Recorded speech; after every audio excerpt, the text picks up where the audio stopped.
YouTubers ना बहुत बड़ी गलती करते हैं, कंटेंट क्रिएटर्स, इंस्टाग्रामर। सैमसंग का मेरा कुछ 15-20 हज़ार रुपये का फ़ोन था, सिर्फ उससे वॉइस ओवर से कंटेंट बनाना शुरू किया और मैं पैसे कमा रहा हूँ। सो आपने कभी ये चीज़ सोचा था कि यार यूट्यूब से कमाई भी है?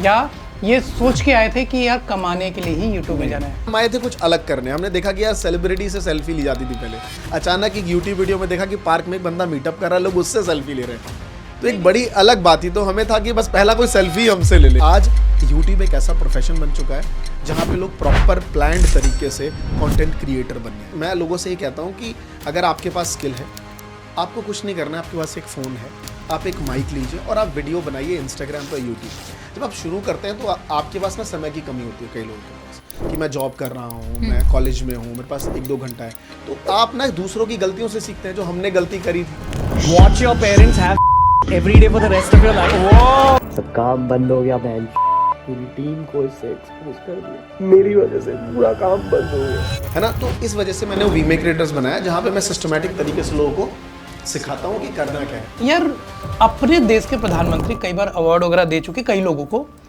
और हम teachers I feel education category पे शायद ध्यान नहीं दिया जा रहा है। आज के टाइम पे हम ये कह सकते हैं कि हर दूसरा व्यक्ति, हर दूसरा पर्सन सोच रहा है कि वो इन्फ्लुएंसर बन सकता है। देखिए, इन्फ्लुएंसर की डेफिनेशन क्या है, पहले तो यही क्लियर करनी है ना कि मुझे बनना क्या है। यहाँ पे क्या है ना, चैनल क्रिएट करना बड़ा आसान है, फ्री में क्रिएट होता है, कर देते हैं लोग क्रिएट। जैसे एक सुपरस्टार करके हैं, आप जानते हैं, मिस्टर मैं पुनीत। तो सर मैं उस दोस्तों मैं नाले वाला नारियल पानी पीने जा रहा हूँ, तो मेरे दोस्त को मैं जो है गोबर वाला खरबूजा खाने वाला हूँ। देखो वो तो क्रिंज से एक लेवल ऊपर चला गया ना, आप समझिए मेरी बात। जितने भी लोग आज काम कर रहे हैं, बनना चाहते हैं क्रिएटर, तो वो कैसे समझे कि वो क्या कर सकते हैं। बहुत सारे लोग तो कहते हैं मुझे बहुत कुछ आता है। कि 2 चीज़ें सबसे इम्पोर्टेंट है कि आप देखिए कि आपका एप्टीट्यूड कैसा है और आपके पास रिसोर्सेज क्या हैं। बट आज सभी जानते हैं कि पैसा है, मोटा पैसा दिखा तो कोई मारे। पर पैसा जो एक्सपेक्टेशन मुझे लगता है जनता की है कि अगर आप एक बड़े क्रिएटर हो तो इट्स लाइक कि आपके घर में पैसा ही पैसा है। जैसे आप पैसे पे सोते हो, पैसे के गद्दे हैं आपके, कि आप सिर्फ सब्सक्राइबर्स को देखते हैं, आप सोचते हैं तो बहुत अमीर आदमी होगा, है ना। ये क्वेश्चन उन क्रिएटर्स के लिए जो छोटे क्रिएटर्स हैं या मीडियम क्रिएटर्स हैं या इंस्टाग्राम पे हैं। जैसे हम इंस्टाग्राम पे हैं, हमने इंस्टाग्राम से एक भी डील आज तक कभी ली ही नहीं। उनके लिए हेल्प कैसे होगा, वो कैसे ब्रांड डील्स लें?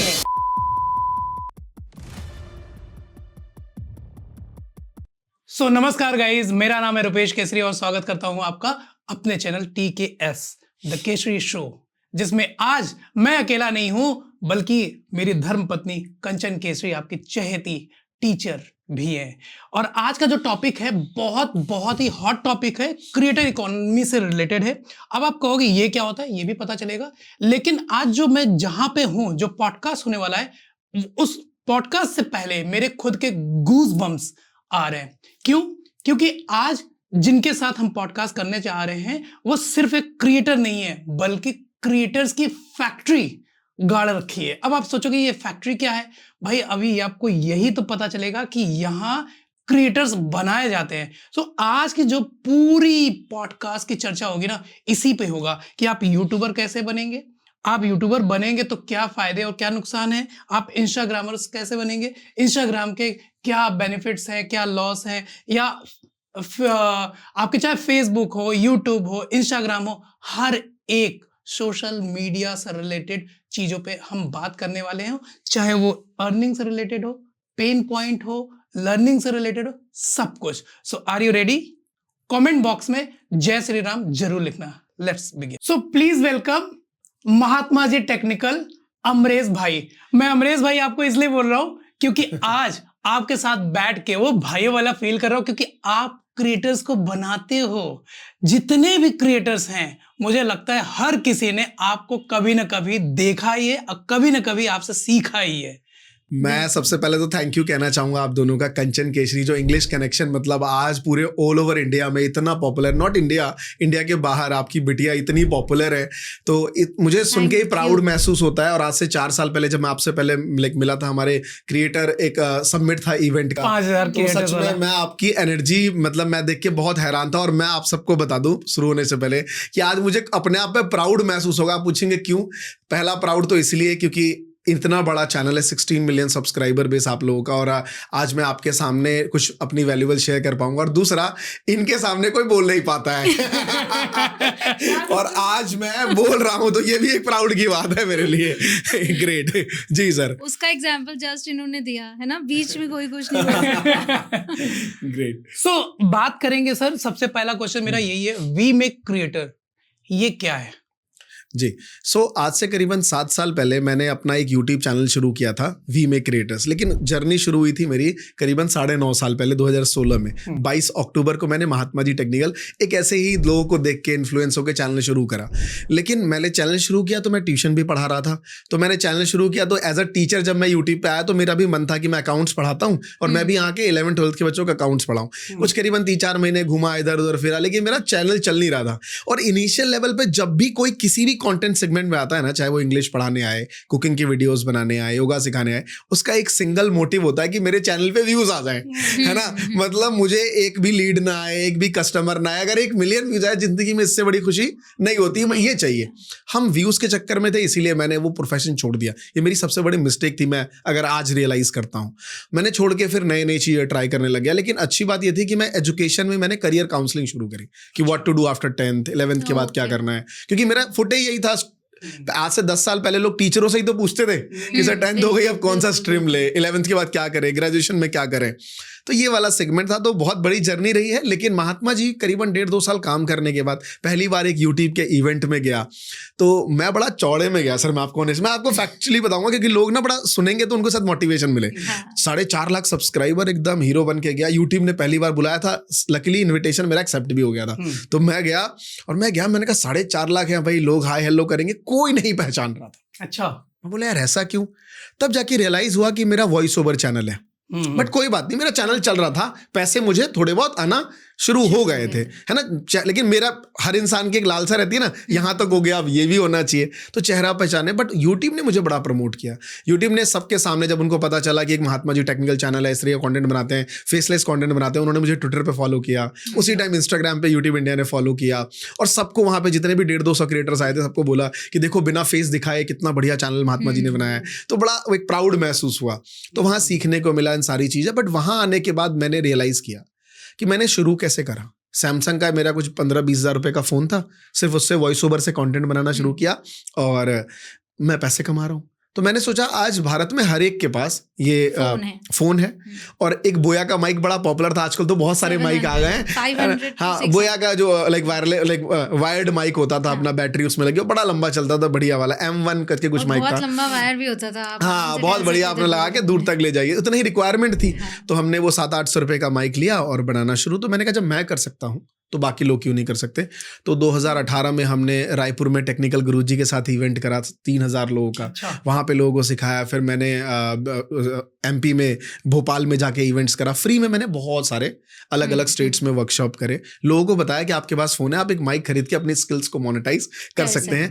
तो उसी दौरान मुझे समझ आया। तो महात्मा जी एक्सीडेंटल शुरू हुआ था, लेकिन वी मेक क्रिएटर्स बहुत प्लान की तरह शुरू हुआ था कि हमें उन लोगों की हेल्प करनी है जिनके पास मोबाइल फ़ोन है, बस उनको एक माइक खरीदवाना है और कॉन्टेंट जो वो बनाना चाह रहे हैं वो बनाएंगे। तो इस तरीके से वी मेक क्रिएटर शुरुआत हुई और आज सर यहाँ पे हम लोग। सुपर्ब। सो आपने कभी ये चीज सोचा था कि यार यूट्यूब से कमाई भी है, या ये सोच के आए थे कि यार कमाने के लिए ही यूट्यूब में जाना है? तो मुझे लगता है ना ही मैं या फिर 2016-17 या आप भी ने भी जब शुरू करा था तो इतना बड़ा मोटो नहीं होगा। हम कहीं ना कहीं अपने ना एग्जिस्टिंग लाइफ से परेशान थे।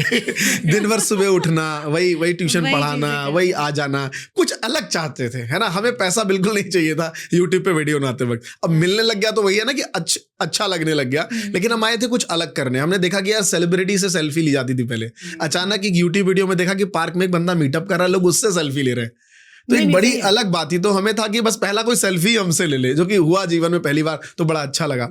तो यूट्यूब से पैसे के लिए नहीं आए थे, बट आज यूट्यूब एक ऐसा प्रोफेशन बन चुका है जहाँ पे लोग प्रॉपर प्लान्ड तरीके से कंटेंट क्रिएटर बनने आए हैं। हम लोग बहुत एक्सीडेंटल आए थे, अब लोग प्लान करके आते हैं, तो ये बड़ा डिफरेंस है आज के क्रिएटर्स में। तो जैसा आपने मेंशन किया कि आप फेसलेस कंटेंट बना जी। रहे थे, तो उसकी वजह क्या थी? उसकी वजह थी गरीबी, है ना। उसकी वजह थी यही बिल्कुल कि मैंने भी शुरुआत ऐसे की थी, बट मेरी वजह थी कि मैं introvert, you can you know the term right. So बिना फेस दिखाए अगर मैं कोई चीज़ किसी को सिखा सकती हूँ, क्योंकि मैं किसी से बात करने में भी ना बहुत ज़्यादा हेजिटेट करती हाँ। थी, तो मुझे ये था कि मैं बिना फेस दिखाए अगर लोगों को कुछ सिखा सकती हूँ तो इससे बड़ी बात क्या है। So I started with that again, fact- वही सैमसंग का एक फ़ोन एंड और वो भी सस्ता वाला हमारे पास फोन था, एकदम बिल्कुल 10,000 हमारे बहुत- पास भी वही था सर। मतलब उस फोन की बहुत ज्यादा औकात नहीं होती थी, बहुत गर्म हो जाता था बहुत जल्दी और लाइट पकड़ के रखते थे। आई स्टिल रिमेम्बर कंचन का ये कहना था, मुझे तो इसमें फेस भी नहीं दिखाना है, मैं कर सकती हूँ ये। ही वाज लाइक, मेरी फर्स्ट वीडियो आप देखेंगे फिर भी उसमें मेरा फेस है। मैंने शुरुआत इसलिए की थी कि मुझे फेस नहीं दिखाना है, मैं ऐसे ही सिखा सकती हूँ। एंड ही वाज लाइक, जब कर ही रहे हो तो फेस दिखाओ, तभी तुम्हारी आइडेंटिटी बनेगी। तो अलग से एक इंट्रोडक्शन रिकॉर्ड हुआ है और जिसको उसमें हमने ऐड किया शुरू में। Great. And one more thing, पैसा बाय प्रोडक्ट है। हमने भी पैसा नहीं सोचा था कि पैसे के लिए कर रहे हैं हम। कंचन का ये था कि I can do this thing. क्यों? क्योंकि शी वॉज प्रेग्नेंट, उनको लगा घर पे बैठे मैं ये कर सकती हूँ। सो क्या आपके भी दिमाग में था कि यार पैसा बाय प्रोडक्ट होगा, पहले मैं लोगों की सेवा करूंगा, हेल्प करूंगा? मैं आपको बताता हूँ, मैं टीचर था, बट हमने ना इतनी दुनिया नहीं देखी। मैं आपको इससे पहले एक चीज़, आपको एक स्टोरी बताता हूँ। आज आप ना प्रैक्टिकली चेक करना, मार्केट में जाओ, उन लोगों के पास जो कंटेंट क्रिएटर है, आप जाते हैं, मिलते हैं, और उनके साथ साथ उनकी टीम से मिलना। वो क्रिएटर और टीम, उनका मेंटल लेवल चेक करना कि फाइनेंस में कितने एक्सपर्ट्स हैं वो लोग, किन किन को जानते हैं, यूएस में क्या चल रहा है ना, कहाँ लड़ाइयाँ चल रही है, सब उसको काफ़ी आइडिया होगा।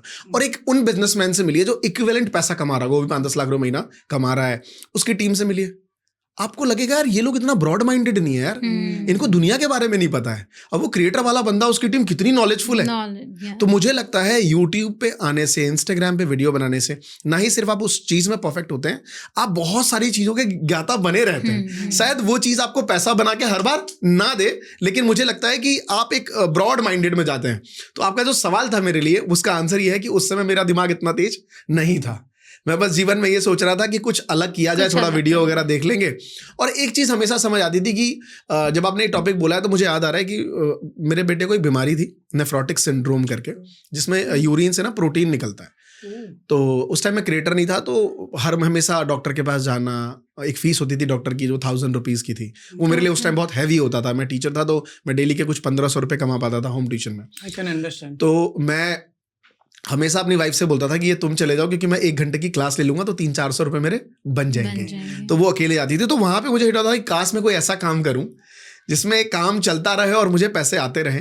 तो कहीं ना कहीं ऐसे वर्ड से, इनफैक्ट मुझे पैसिव इनकम का नाम भी नहीं पता था उस समय, जो आज मैं दुनिया को भले सिखाता रहता हूँ इतनी सारी चीजें, लेकिन मुझे खुद को भी नहीं पता था। और ये मैं बताना आप सबको इसलिए चाह रहा हूँ कि अगर आपको कुछ नहीं भी आता इस स्टेज पे, तो आप वो सब कुछ कर सकते हो। जब मैं बिहार से आके मैंने अपने जीवन में कुछ ठीक ठाक कर ही लिया है, तब इतने लोग मुझे देख रहे हैं और समझ रहे हैं। तो आप तो अगर ये पॉडकास्ट सुन रहे हो तो आप एक पॉडकास्ट पता है, आप उससे लेसन लेने के लिए बैठे हो। और हमने तो बिल्कुल जीरो था, जब पैसिव इनकम नहीं मालूम था उस समय, 2016 की बात है। तो शुरुआत ऐसे हुई थी सर वहाँ पर। अभी कैसा है बच्चा? अभी ठीक है सर, अभी ऑल गुड, सब बढ़िया है, सब चीजें टच वुड, गॉड ब्लेस, सब ठीक हो। आपके सब्सक्राइबर्स की प्यार और दुआ दोनों है साथ। करेक्ट है सर, करेक्ट है। बढ़िया। सो सर थोड़ी सी बात करते हैं आपके एजुकेशन पे। चूंकि आप एक टीचर भी रहे हैं, स्टूडेंट भी रहे हैं, फिर क्रिएटर रहे हैं, फिर उसके बाद वी मेक क्रिएटर्स के थ्रू आप क्रिएटर्स बनाते हैं। तो आपका पर्सनल एजुकेशन क्या रहा? मैं अपना पर्सनल बताऊं सर, मैं जब दिल्ली में आया तो बड़ा ही नालायक बच्चा था, पढ़ने में तो बड़ा शैतान था, कुछ भी नहीं था गांव में। तो पापा के देख रेख में थोड़ा बहुत पढ़ना शुरू किया। 10th में जैसे ही पास आउट किया तो मेरी मॉम का देहांत हो गया उस समय। तो अब इस फेज में क्या हुआ कि अब हम लोग ना एक लोअर मिडिल क्लास फैमिली से आते हैं। तो जब आपके घर में कोई काम करने के लिए लोग चाहिए तो आपको सर्वेंट याद नहीं आता, आपको या तो कोई बहू याद आती है या इस तरीके के लोग याद आते हैं। तो लोगों ने कहा कि भाई चलो 17 साल का तो हो ही गया, इसकी शादी करवा दो, है ना। तो एट द एज ऑफ 17 मैंने शादी कर ली। है ना। तो 17 साल की उम्र में शादी होना, फिर शादी के बाद मैं 11th और 12th 2 साल स्कूल गया बैग टांग के, है ना। तो ये सब चीजें ना मुझे उस समय तो बड़ा नॉर्मल समझ ही नहीं आता था कि क्या। आई वॉज वंडरिंग, जब आपने बोला ना कि उस टाइम पर मेरा बेटा, तो मैं सोच रही थी कि आपकी शादी कब हुई थी। 17 ईयर्स बैक, तो जब मैं 17 साल का था। तो जीवन में तो सब कुछ चल रहा था, बट मैंने देखा कई बार लोग मुझे कुछ बोलते रहते थे, मजाक करते थे। तो एक दिन रात को मैं ऐसे बैठा था और मैं ना स्वेट मॉडर्न की किताब सर बड़ी पढ़ता था, सिर्फ खेरा जी की किताब जो आपने थोड़ी देर पहले नाम लिया, मैं ये किताब मेरी शुरुआती के दौर की किताब थी। तो जब मैं अकेले में पढ़ता था तो मैंने उस दिन डिसाइड किया कि आज मेरी 17 साल है, आज मैं किसी से कहता हूँ यार मेरी शादी हो गई इसलिए मैं कुछ कर नहीं पा रहा, तो मेरे को थोड़ा वो दे देगा, हाँ सच में यार इसकी शादी को बेचारा आदमी। लेकिन जब मेरी उम्र 34 साल की होगी और मैं ऐसे कहीं बेरोजगार घूम रहा हूँ और मैं किसी से, कोई मुझसे पूछेगा कि भाई तुम्हें बेरोजगार क्यों है, तो मैं उससे ये बोलूंगा कि 17 की एज में शादी हो गई इसलिए आज मैं बेरोजगार हूँ, है ना। तो यार ये वाला दाव ना लंबे समय तक नहीं चल पाएगा यार, हमने कुछ करना पड़ेगा अपने को अच्छे से।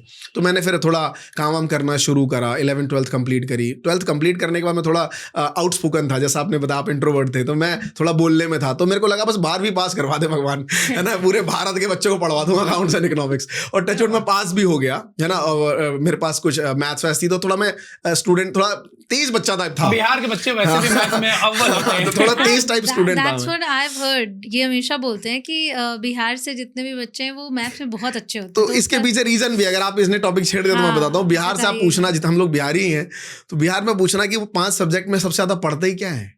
मैथ्स ही पढ़ते हैं। हम पूरे दिन भर मैथ्स ही पढ़ते हैं। ये बहुत अच्छी बात है, एसएसटी कभी पलटी भी नहीं थी, क्योंकि मैं बिहार की तरफ रहा हूँ साल भर, तो मुझे पता है चस्का होता है मैथ्स का ना, एकदम मास्टरी करना उनके लिए चस्का होता है। और मैं बहुत भागता था मैथ से। जितने लोग भी बिहार से देख रहे हैं ना, आज वो लिखेंगे गर्व से कि गर्व है हमें बिहारी होने का। बिल्कुल सर, बहुत बहुत प्राउड महसूस होता है। फिर वहां से मैंने फिर मुझे लोगों ने कहा कि मतलब मेरे आसपास के जो सर्कल में था, क्योंकि करियर काउंसलर तो हमारे ट्यूशन वाले सर होते थे, उन्होंने कहा सीए से बड़ा कोई प्रोफेशन नहीं है। तो हमें लगता था मैं 12th कर ही क्यों रहा हूँ, मुझे तो सीए बनना चाहिए। तो 12th के बाद फिर मैंने सीए ज्वाइन किया, सीपीटी क्लियर किया, आईपीसीसी में गया। बट सिनेरियो बहुत ऐसा था कि मैंने ड्रॉप आउट किया और फिर मैं ट्यूशन में ही लग गया, क्योंकि मैंने देखा जो सीए करके आ रहे थे वो मुझसे ट्यूशन मांग रहे थे।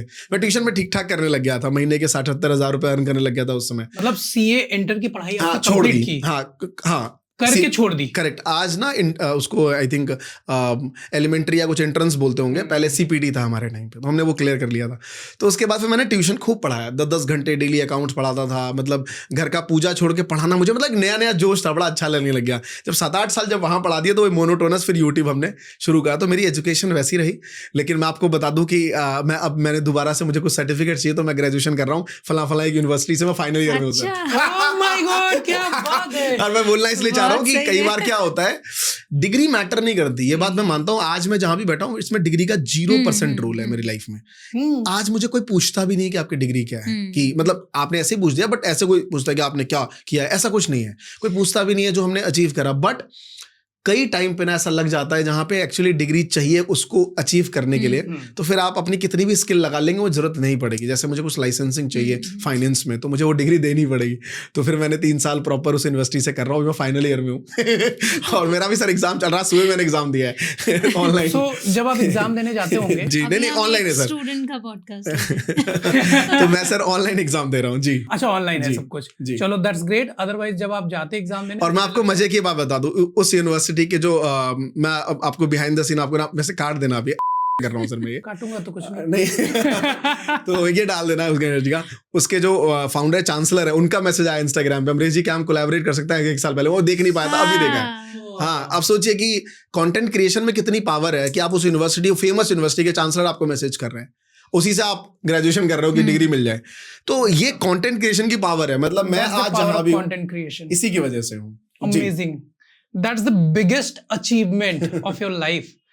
मतलब आप इसीलिए आप शायद अपने वी में क्रिएटर्स खोला हुआ है कि भाई मैं क्रिएटर हूं, जिस घोड़े पे मैं सवार हूं ऐसे घोड़े मैं तुझे भी दिला सकता हूं, बशर्ते आप वी में क्रिएटर्स पे आपको लॉग इन करना पड़ेगा। व्हाट इज वी में क्रिएटर्स? सर वी में क्रिएटर्स बेसिकली हम आजकल क्या है, अगर आपने वी में क्रिएटर्स बोला, काफी आप फोर्स करके बोल रहे हैं, तो मैं इसके बारे में बताता हूँ। उससे पहले मैं बताता हूँ कि अगर आपको कंटेंट क्रिएटर बनना है तो कुछ चीज़ों की रिक्वायरमेंट है। एक आपका स्किल्स, मैं कहता हूँ ये जो कैमरे पे हम बना रहे हैं ना, ये कोई स्किल नहीं है। कैमरे पे वीडियो रिकॉर्ड करना इट्स नॉट अ स्किल, ये एक प्लेटफॉर्म है जो आपके स्किल्स को 100 गुना बढ़ा देता है। मैम अगर इंग्लिश बच्चों को पढ़ाती हैं तो इंग्लिश मैम का स्किल है, ना कि वो चैनल, ना कि वो वीडियो। वो तो एक प्लेटफॉर्म है। तो जिनके पास भी अगर कोई डॉक्टर है, लॉयर है, इंजीनियर है, कोई 10th के बच्चों को पढ़ाना चाहता है या कोई छोटे बच्चे पढ़ाना चाहता है, तो वो जो आप पढ़ा रहे हैं, जो आप लोगों को सर्विसेज दे रहे हैं, वो आपकी क्या है? स्किल है। और इस स्किल को एक रेडियस होता है। अगर मैम इंग्लिश पढ़ाती तो मैम जहां भी रहती हैं उसका मैक्सिमम एक रेडियस कितना होता है? 2 किलोमीटर, शायद एक मोहल्ला, शायद ज्यादा एक सिटी। राइट। वही सिटी भी बहुत हो गया। ऑफलाइन में सिटी तब है जब आप एकदम बड़े लेवल के पॉपुलर टीचर हैं, ऑफलाइन का एकदम धुरंधर है, लोग जान प्राण त्याग दे रहे हैं कि सर आपसे गुरुदेव पढ़ना है आप ही से। समझ लीजिए आपका सीएम आपसे आके मिलता होगा अगर आपका सिटी, अगर आप ऑफलाइन में पॉपुलर है। बट एक ऑफलाइन टीचर की 1 किलोमीटर का ही रेडियस गेम होता है। लेकिन आज मैम का रेडियस क्या है? पूरा भारत नहीं, पूरा विश्व में जहां जहां भी बच्चे लोग इंग्लिश सीख रहे हैं। जो भी आपने ऑफलाइन कैमरा मुझे बताया कि आप लाइक वियतनाम में थे या लाइक फुकेट में थे, हर जगह लोग मिल रहे हैं। हाँ, और वो भी फॉरेनर्स वो बोल रहे हैं कि हम आपके वीडियोस को देखते हैं। तो रीजन इज व्हाई आपने बस कैमरे में वीडियोस बनाना यूट्यूब और इंस्टाग्राम पे शुरू किया। तो वही था कि मैं लोगों से ये कहता हूं कि अगर आपके पास स्किल है, आपको कुछ नहीं करना है, आपके पास एक फ़ोन है, आप एक माइक लीजिए और आप वीडियो बनाइए इंस्टाग्राम पर, यूट्यूब पे। जब आप शुरू करते हैं तो आपके पास ना समय की कमी होती है कई लोगों के पास, कि मैं जॉब कर रहा हूँ, मैं कॉलेज में हूँ, मेरे पास 1-2 घंटा है। तो आप ना दूसरों की गलतियों से सीखते हैं, जो हमने गलती करी थी, है ना। तो इस वजह से मैंने वीमे क्रिएटर्स बनाया, जहाँ पे मैं सिस्टमैटिक तरीके से लोगों को सिखाता हूँ कि करना क्या है। तो वहाँ पे स्पीड थोड़ी फास्ट हो जाती है। मान लीजिए मुझे याद है जब मैंने 2016 में थंबनेल क्या होता है, मुझे तो यही नहीं पता था। मुझे लगता था ये वीडियो का कुछ पार्ट है, जो बड़ा सांप दिखता है वो वीडियो में ढूंढते थे हम लोग। और मैंने भी एक क्वेश्चन पूछा था थंबनेल के लिए कि व्हाई थंबनेल, इसमें नेल क्यों लगा हुआ है? मेरा ये क्वेश्चन था, बिकॉज़ मैं तो वर्ड्स को ब्रेक डाउन करती थी। कई यूट्यूबर्स उसको थंबनेल बोलते थे। हाँ, देखिए वो तो चलिए सबकी अपनी भाषा है, बट हम लोगों को तो पता ही नहीं था। करीबन शुरू के 7-8 दिन तो हमें यही लगा कि ये वीडियो का एक क्लिप ही है, कुछ ऊपर लगता है। फिर 7 दिन बाद कहीं से पता चला कि इसे थंबनेल बोलते हैं। आज के डेट में हमने खुद अपना एक AI टूल्स ऐसा बिल्ड कर लिया है, जो थंबनेल लोग 2 घंटे में बनाते हैं, हम सिर्फ 2 मिनट में बनाते हैं। क्या नाम है? राइट, फैब्रिकोट्स करके प्लेटफॉर्म है सर। ये हमारा मेरा खुद का प्लेटफॉर्म है वो। तो हम लोग कई सालों से, हमने स्टूडेंट्स हमारे आते हैं, तो हमारे जो स्टूडेंट्स होते हैं उनको तो हम फ्री में प्रोवाइड करते हैं। उसकी एक सब्सक्रिप्शन फीस है, बट जो हमारे स्टूडेंट होते हैं उनके लिए फ्री ऑफ यूज है। तो AI की मदद से आजकल बहुत चीजें आसान हो गई हैं। 2-2 मिनट में लोग थंबनेल बना लेते हैं। तो सोचिए एक जमाने में मैं 7 दिन नाम पता करने में लगा था, आज लोग 2 मिनट में एक जैसा चाहेंगे आप फुल फ्लैश थंबनेल बना लेंगे। तो कितना AI जब से आया है, या बाकी चीजें, मैं कैनवा की भी बात कर लूँ। कैनवा हमारे टाइम पे था, 16 में मैं आपको बताऊं था, लेकिन वो कैनवा बस नाम का ही था। बहुत बेसिक चीजें थी, कुछ आया नहीं आया। लेकिन आज देख लीजिए कितना तो प्रोफेशनल थंबनेल और पोस्टर्स, PPT, प्रेजेंटर कितना बना के रखते हैं। टीम लाइक मॉनिटरिंग है, तो टीम इतनी बढ़ गई। तो मुझे लगता है कि हमने बस वीमे क्रिएटर्स के थ्रू लोगों का समय बचाया है। अगर आप चाहें तो आप YouTube से सीख सकते हैं, मेरा वीमे क्रिएटर चैनल है, वहां सीखिए। और भी फेलो क्रिएटर्स है जिनको भी आपको पसंद है उनसे सीखना।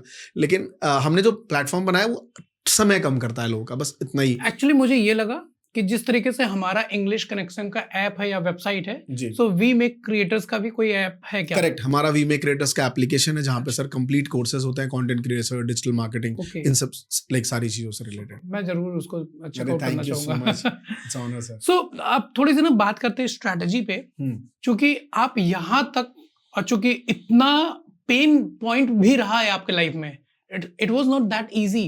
लोगों को लगता है बड़ा ग्लूमी लगता है, यार क्रिएटर है, बहुत जैजी लगता है, ग्लैमरस लगता है। सो पेन पॉइंट क्या था आपका in terms of content creation?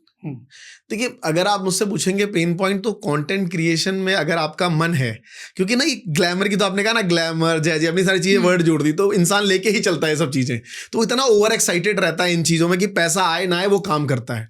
और दुनिया का सबसे डेंजरस चीज यही तो है कि पैसा नहीं मिल रहा है तो काम करे। आज इंस्टाग्राम पे डायरेक्ट मोनेटाइजेशन सोर्स नहीं है, लेकिन आज आप खुद चेक करिए। मैं लोगों से पूछता हूँ कि ये लोग कहते हैं कि कंटेंट क्रिएशन में पैसा, लोग कहते हैं जिसे देखो कंटेंट बना रहा है। सर आज आप अपनी आंखें बंद करेंगे और आप देखेंगे मेरे रिलेटिव में या मेरे व्हाट्सएप पे जितने भी स्टेटस हैं, जो भी मेरे फ्रेंड्स हैं, सभी लोग कुछ ना कुछ बना रहे हैं। कोई शाहरुख खान का डायलॉग मार रहा है, कोई एक कातिया है ना, अभी बॉर्डर 2 फिल्म आई तो उसके सारे डायलॉग चल गए, सब जगह चल रहा है, धरती मेरी माँ है ना। लेकिन उनको पैसों से कोई मतलब नहीं है। क्यों? क्योंकि उनका इंटरेस्ट है उस चीज में, वो करना चाहते हैं उस चीज को, चाहे पैसे आए चाहे ना आए। तो सोशल मीडिया इस तरीके से बन गया। बट मुझे लगता है कि आज के टाइम पे सोशल मीडिया एक मार्केटिंग का सबसे बड़ा प्लेटफॉर्म है, और हम इसे ऐसे ही समझ के यूज करना चाहिए। और आज जो लोग करें या ना करें, 2030 में आप देखेंगे एक पनवाड़ी भी सिर्फ और सिर्फ यूट्यूब और इंस्टाग्राम को एक मार्केटिंग टूल्स ही समझेगा। जो लोग समझ गए हैं पनवाड़ी लोग वो काम शुरू कर चुके हैं, और जो नहीं है वो करना शुरू कर रहे हैं, चाहे वो जॉब गोइंग पर्सन हो, बिजनेस ओनर्स हो, स्टूडेंट्स हो, प्रोफेशनल्स हो, या फिर कोई ऐसा फ्रीलांसर हो जो आज इंस्टाग्राम और यूट्यूब को एज अ मार्केटिंग टूल लेके समझ रहा है, वो उसका बिजनेस, उसका प्रोफेशन, उसका करियर ग्रोथ में है। तो मेरा पेन पॉइंट के लिए मैं इतना ही कहना चाहूँगा कि हमारा एज अ कंटेंट क्रिएशन में कोई पेन पॉइंट रहा ही नहीं, बस एक चैलेंजेस हमेशा दिखता है मुझे कि हमें लगता है कि दुनिया बहुत तेजी से आगे बढ़ रही है, और अगर हम ये स्टेप अभी नहीं लेंगे तो ये लोग बहुत आगे निकल जाएंगे। वही मैं दूसरी तरफ अपने एक दोस्त को देखता हूँ जो अपनी लाइफ में बहुत चिल है है ना, उसकी कोई गाड़ी की दुकान है, 5-6 गाड़ियां हैं, या कोई कंपनी है, उसको लाइफ में इतना तेजी नहीं जाना है, वो उसको लगता है कि सब ठीक है, और हमें लगता है कि सब कुछ बहुत तेजी से आगे बढ़ रहा है, अगर आज नहीं करेंगे तो बहुत पीछे छूट जाएंगे। अगर इसको दूसरे वे में बोलूं तो मुझे लगता है जीवन में ठहराव ज़्यादा इंपॉर्टेंट है। गांव के लोग जो बहुत स्लो बोलते हैं वो ज़्यादा अच्छे हैं हमसे, लेकिन अच्छे का पैमाना कुछ है ही नहीं। आपको जो समझ आ रहा है आप आगे बढ़िए। आज आप तेज़ी से आगे बढ़ रहे हैं कंटेंट क्रिएशन में, तो 5 साल बाद आप उन लोगों से बहुत ब्रॉडेड माइंडेड हो जाते हैं, बहुत ज़्यादा सोच पाते हैं। तो बस यही तरीका है सर, डर लगा रहता है कि छूट ना जाए कोई चीज़। मुझे लगता है कि यहाँ 2 बातें सीखने वाली बात है, और मैं चाहूँगा कि ये लोग वापस से रिवाइंड करके इसको सुने, क्योंकि बहुत लर्निंग वाली बात है। 2 चीज़ें बात ये है, एक तो हमारा भी इंग्लिश कनेक्शन के नाम से इंस्टाग्राम है जिसमें 2 मिलियन सब्सक्राइबर्स है, फॉलोअर्स है। 1 रुपए नहीं बनता है, बट हम दिन में 4 बार उसमें कुछ ना कुछ डालते हैं। रील्स डालते हैं 2 बार, पोस्ट डालते हैं, शॉर्ट्स डालते हैं, एंड स्टोरीज डालते हैं, और लगे रहते हैं, कमेंट्स का जवाब भी देते हैं। यहाँ बिल्कुल भी नहीं है कि पैसे बनते हैं यार। आपको मैंने बता ही दिया कि 1 रुपए आज तक नहीं बनाया इंस्टाग्राम से, लेकिन हम हर दिन 4 बार वीडियोस उसके लिए बनाते हैं और करते हैं। एक बात। दूसरी बात, हमारे प्रधानमंत्री भी सोशल मीडिया इन्फ्लुएंसर की कैटेगरी में हैं। वो खुद भी कहते हैं कि मैं भी एक क्रिएटर हूँ। करेक्ट है। और उनको पैसे से मतलब नहीं है, उनको भी लोगों के से जुड़ना है। तो ये जुड़ने का भी एक साधन है। करेक्ट। अभी मैं recently sir YouTube fan fest में था, तो यूट्यूब ने सबको सरप्राइज दिया था। सडनली हमारे सामने एक वीडियो पॉपअप हुआ वहाँ पे, और वो प्रधानमंत्री का वीडियो था। उसने कहा हाय कंटेंट क्रिएटर, है ना, मैं भी एक यूट्यूबर हूँ रिसेंटली। तो वो एक बहुत ही सबके लिए इमोशनल मोमेंट था। और एज अ कंटेंट क्रिएटर आप सोचो कि आप देश के प्राइम मिनिस्टर के पास जा पा रहे हो, मिल पा रहे हो, इससे बड़ी बात क्या होगी। मतलब मुझे लगता है जीवन में ये सब अचीवमेंट्स हैं आपकी। अगर मुझे मतलब आप सोचिए कि मैं बिहार से आया था, मुझे बोलना भी नहीं आता था। मैं आपको बताऊं, जितने भी बिहार से लोग हैं वो रिलेट कर पाएंगे। जब वो बिहार से दिल्ली आते हैं तो इस तरह की भाषा बोलते हैं, जैसे स्कूल में है तो सर घर जाना है, या ऑफिस में है तो सर छुट्टी दे दीजिए, घर जाना है सर, छठ पूजा है, इस तरीके से बातें करते हैं सर। वहां से उठ के अगर मुझे दिल्ली का सीएम मुझे स्टेज पे अगर मुझे अवार्ड दे दे तो मेरे लिए बहुत बड़ी बात होगी। अगर छत्तीसगढ़ का सीएम मुझे बुला के मेरे से मीटिंग करे, 1-to-1 मीटिंग करे, वो बोलेगी यहाँ की क्रिएटर इकोनॉमी कैसे ग्रो करेगी, कैसे हम आगे बढ़ा पाएंगे, तो मुझे लगता है इससे बड़ा प्राउड मोमेंट और मेरे लिए क्या ही होगा, और क्या ही अचीव करेंगे इससे ज्यादा जीवन में। सही बात है। आई स्टिल रिमेम्बर हम लोग जब राष्ट्रपति भवन में थे अपनी बेटी के साथ, तो ये मोमेंट लगता है यार कि ये साधारण नहीं है, कुछ तो किया है हमने। हाँ राइट, ऑब्वियस सी बात है। मतलब ये सब मूवमेंट के बाद एक प्राउड महसूस होता है कि कंटेंट क्रिएशन कितनी अच्छी है। बट यहीं पे वही भैया कि लोग जल्दीबाजी में गलत डिसीजन लेते हैं। वो आगे सवाल आएंगे तो मैं जरूर उस पर आगे बताऊंगा। अच्छा, एक चीज मैं क्वेश्चन मेरे दिमाग में बहुत ज्यादा ये हिलोरे मार रहा है कि यार अपने देश के प्रधानमंत्री कई बार अवार्ड वगैरह दे चुके कई लोगों को, और हम teachers I feel education category पे शायद ध्यान नहीं दिया जा रहा है, या फिर गेमिंग चैनल्स वालों को देंगे, डांस वालों को देंगे, व्लॉगिंग वालों को देंगे। हाँ, मतलब वी डोंट से कि वो मेहनत नहीं करते, ऑफ कोर्स करते हैं, बट इस कैटेगरी को भी रखना चाहिए। अब आपका इस ये पे क्या थोड़ा सा अगर मैं इस पे बोलूंगा तो थोड़ा पॉलिटिकल एंगल आ जाएगा, बट मैं आपको बोलता हूँ, देखिए सर, अब यहाँ पे है जो कुछ लोग बीजेपी सपोर्टेड होंगे वो काफी तो वो अच्छा बोलेंगे, कुछ लोग कांग्रेस सपोर्टेड होंगे वो गलत बोलेंगे, या कुछ अदर पार्टीज होंगे। मैं बोलूंगा पार्टी पॉलिटिक्स की बात ही नहीं है। मैं आपको थोड़ा सा, अब मैं बोलूंगा कहीं पता आप ही मेरे आंसर से एग्री ना करो। नहीं, हो सकता है कि आप तो बट मैं आपको अपना बताना चाहता हूँ, जो अब मेरा अपना ओपिनियन। एक बात डिस्क्लेमर करना चाहते हैं, जी, हो सकता है आज हम आपकी बात से अग्री ना करें, या फिर आप हमारी बात से वो ना करें। व्यू पॉइंट हो सकता है। करेक्ट है। यहाँ जो हम पॉडकास्ट में आज डिस्कशन कर रहे हैं वो एक व्यू पॉइंट है, और हो सकता है वो भी हमारे बात से एग्री करे, और हो सकता है ना करे, वो कमेंट्स में बताएंगे। तो मैं इसको सर पॉजिटिव लेके चलता हूँ। जब मैंने 2016 में शुरू करा था तो एक जियो का रेवोल्यूशन आया। अगर जियो नहीं आता तो मुझे लगता है आज लोगों के पास इतना चीज़ें नहीं होती, और जियो अगर इंडिया में फैल रहा है तो कहीं ना कहीं पॉलिटिकल इंटरवेंशन होगा तभी ये चीज़ें इतनी आगे बढ़ी हैं, राइट। अगर मैं देख रहा हूँ कि आज यूट्यूब में एक national creator award like government ने कराया, जहाँ पे सारे क्रिएटर्स गए, मैं भी वहाँ पे गया, मेरे द्वारा सिखाए हुए स्टूडेंट नॉमिनेटेड थे उस अवार्ड को लेने के लिए। तो ये मेरे लिए प्राउड का मोमेंट था। जो मेरे बगल में बैठी थी कि सर आज मैं नॉमिनेटेड हूँ मोदी जी से अवार्ड लेने के लिए, और ना जो लड़का मेरे पास लकीली उस इवेंट का पास मेरे पास नहीं आया था, जरूरी नहीं हर इवेंट का पास ही आए, तो मेरे 2-3 स्टूडेंट नॉमिनेटेड थे मोदी जी के लिए, है ना। लाइक मैन्युफैक्चर गाइड एक स्टूडेंट है, वो नॉमिनेटेड था, तो उसने कहा सर और चलो ना पास सही अपने पास चलते हैं। तो मैं फ्रंट सीट पे बैठा था, वीआईपी सीट में वहां। तो मुझे ऐसा लगता है कि कई बार हम तक, जैसे आप राष्ट्रपति भवन तक चले गए, आप सोचिए एज अ कंटेंट क्रिएटर, तो मुझे लगता है गवर्नमेंट का हाथ है। कई बार हम जो सोच रहे होते हैं वैसी चीजें नहीं चल रही होती, लेकिन कहीं ना कहीं हाँ बिल्कुल आगे होगा। अब जरूरी नहीं कि वो नहीं मिले, बट आप कई सीएमओ से मिल चुके हैं, सीएम से मिल चुके हैं, उनके लाइक मिनिस्टर से मिल चुके हैं, उनके साथ बैठ के आपने चाय पिया होगा, पिया ही है, मैं जानता हूँ। हमारा एमओयू साइन था, हमने 4,500 लोगों को ट्रेन किया है। करेक्ट, मध्य प्रदेश गवर्नमेंट की। करेक्ट। इसलिए क्योंकि मैं आपको पर्सनली जानता हूँ, इसलिए मैं पहले ही कर देता हूँ आपकी तरफ से। तो कई बार जैसा हम सोच रहे होते हैं वैसी चीजें नहीं चलती। सर जैसे आज के टाइम पे हम ये कह सकते हैं कि हर दूसरा व्यक्ति, हर दूसरा पर्सन सोच रहा है कि वो इन्फ्लुएंसर बन सकता है, तो क्या ये सोच सही है आपके हिसाब से? हर कोई, ऑलमोस्ट हर कोई सोचता है। देखिए इसके दो पक्ष हैं, मतलब एक है कि नहीं और एक है हाँ, बट मैं इसको डिटेल में समझाना चाहता हूँ। जो लोग अगर समझ भी रहे हैं कि क्या हम बन पाए, उनको सेल्फ डाउट होगा। देखिए इन्फ्लुएंसर की डेफिनेशन क्या है, पहले तो यही क्लियर करनी है ना कि मुझे बनना क्या है। जैसे अभी थोड़ी देर पहले अभी आपने मुझे डिस्कस लाइक बताया कि यूएस से बड़ा ट्रैफिक आ रहा है हमारे चैनल पे, वो बड़ा अच्छा था कि वो 5% आई थिंक 7% आपका ट्रैफिक है, जो आपके पूरे 95% से ज्यादा रेवेन्यू वो जनरेट करता है आपके यूट्यूब चैनल पे, करेक्ट। बट आप समझिए, मैंने कहा अब एक दोबारा से वही ले लेते हैं, एक परचून की दुकान वाला है ना, उसको किसी ने बताया यार तुम सुबह 5 बजे दूध लाने जाते हो, रात को 11 बजे तक वेट करते रहते हो किसी दुकान का, है ना। कोई कहता है किसी से दुश्मनी हो उसकी परचून की दुकान खुलवा दो, सुबह से लगा रहता है, कहाँ फंसे हो, इससे बेटर तुम यार डॉक्टर बन जाओ, यार डॉक्टर की दुकान खोल लो, केमिस्ट खोल लो यार, उसमें 50% का मार्जिन है। कैसे खोल लेगा वो? उसको स्किल चाहिए ना, नॉलेज चाहिए उस पर, तभी तो दुकान खोल पाएगा। अगर वो गलती से दुकान खोल भी है तो चलेगा कैसे? वो गलत दवाइयां दे देगा लोगों को, राइट। तो वही है सर, लोग यहाँ पे क्या है ना, चैनल क्रिएट करना बड़ा आसान है, फ्री में क्रिएट होता है, कर देते हैं लोग क्रिएट, है ना। फिर कहते हैं मेरा चल नहीं रहा। अरे भाई साहब, अगर उस परचून वालों को मैं आपको बता दूं, अगर परचून वाले को केमिस्ट शॉप खोलना फ्री में होता, वो खोल चुका होता सुनते ही, लेकिन उसमें पैसे लगते इसलिए नहीं खोल रहा। यहाँ पे लोगों को फ्री में खुलता है, इसलिए जो मर्जी चैनल खोल लेते हैं, और उनको लगता है हम इन्फ्लुएंसर क्यों नहीं बन रहे। अरे सर, उससे पहले अपना काम तो करिए।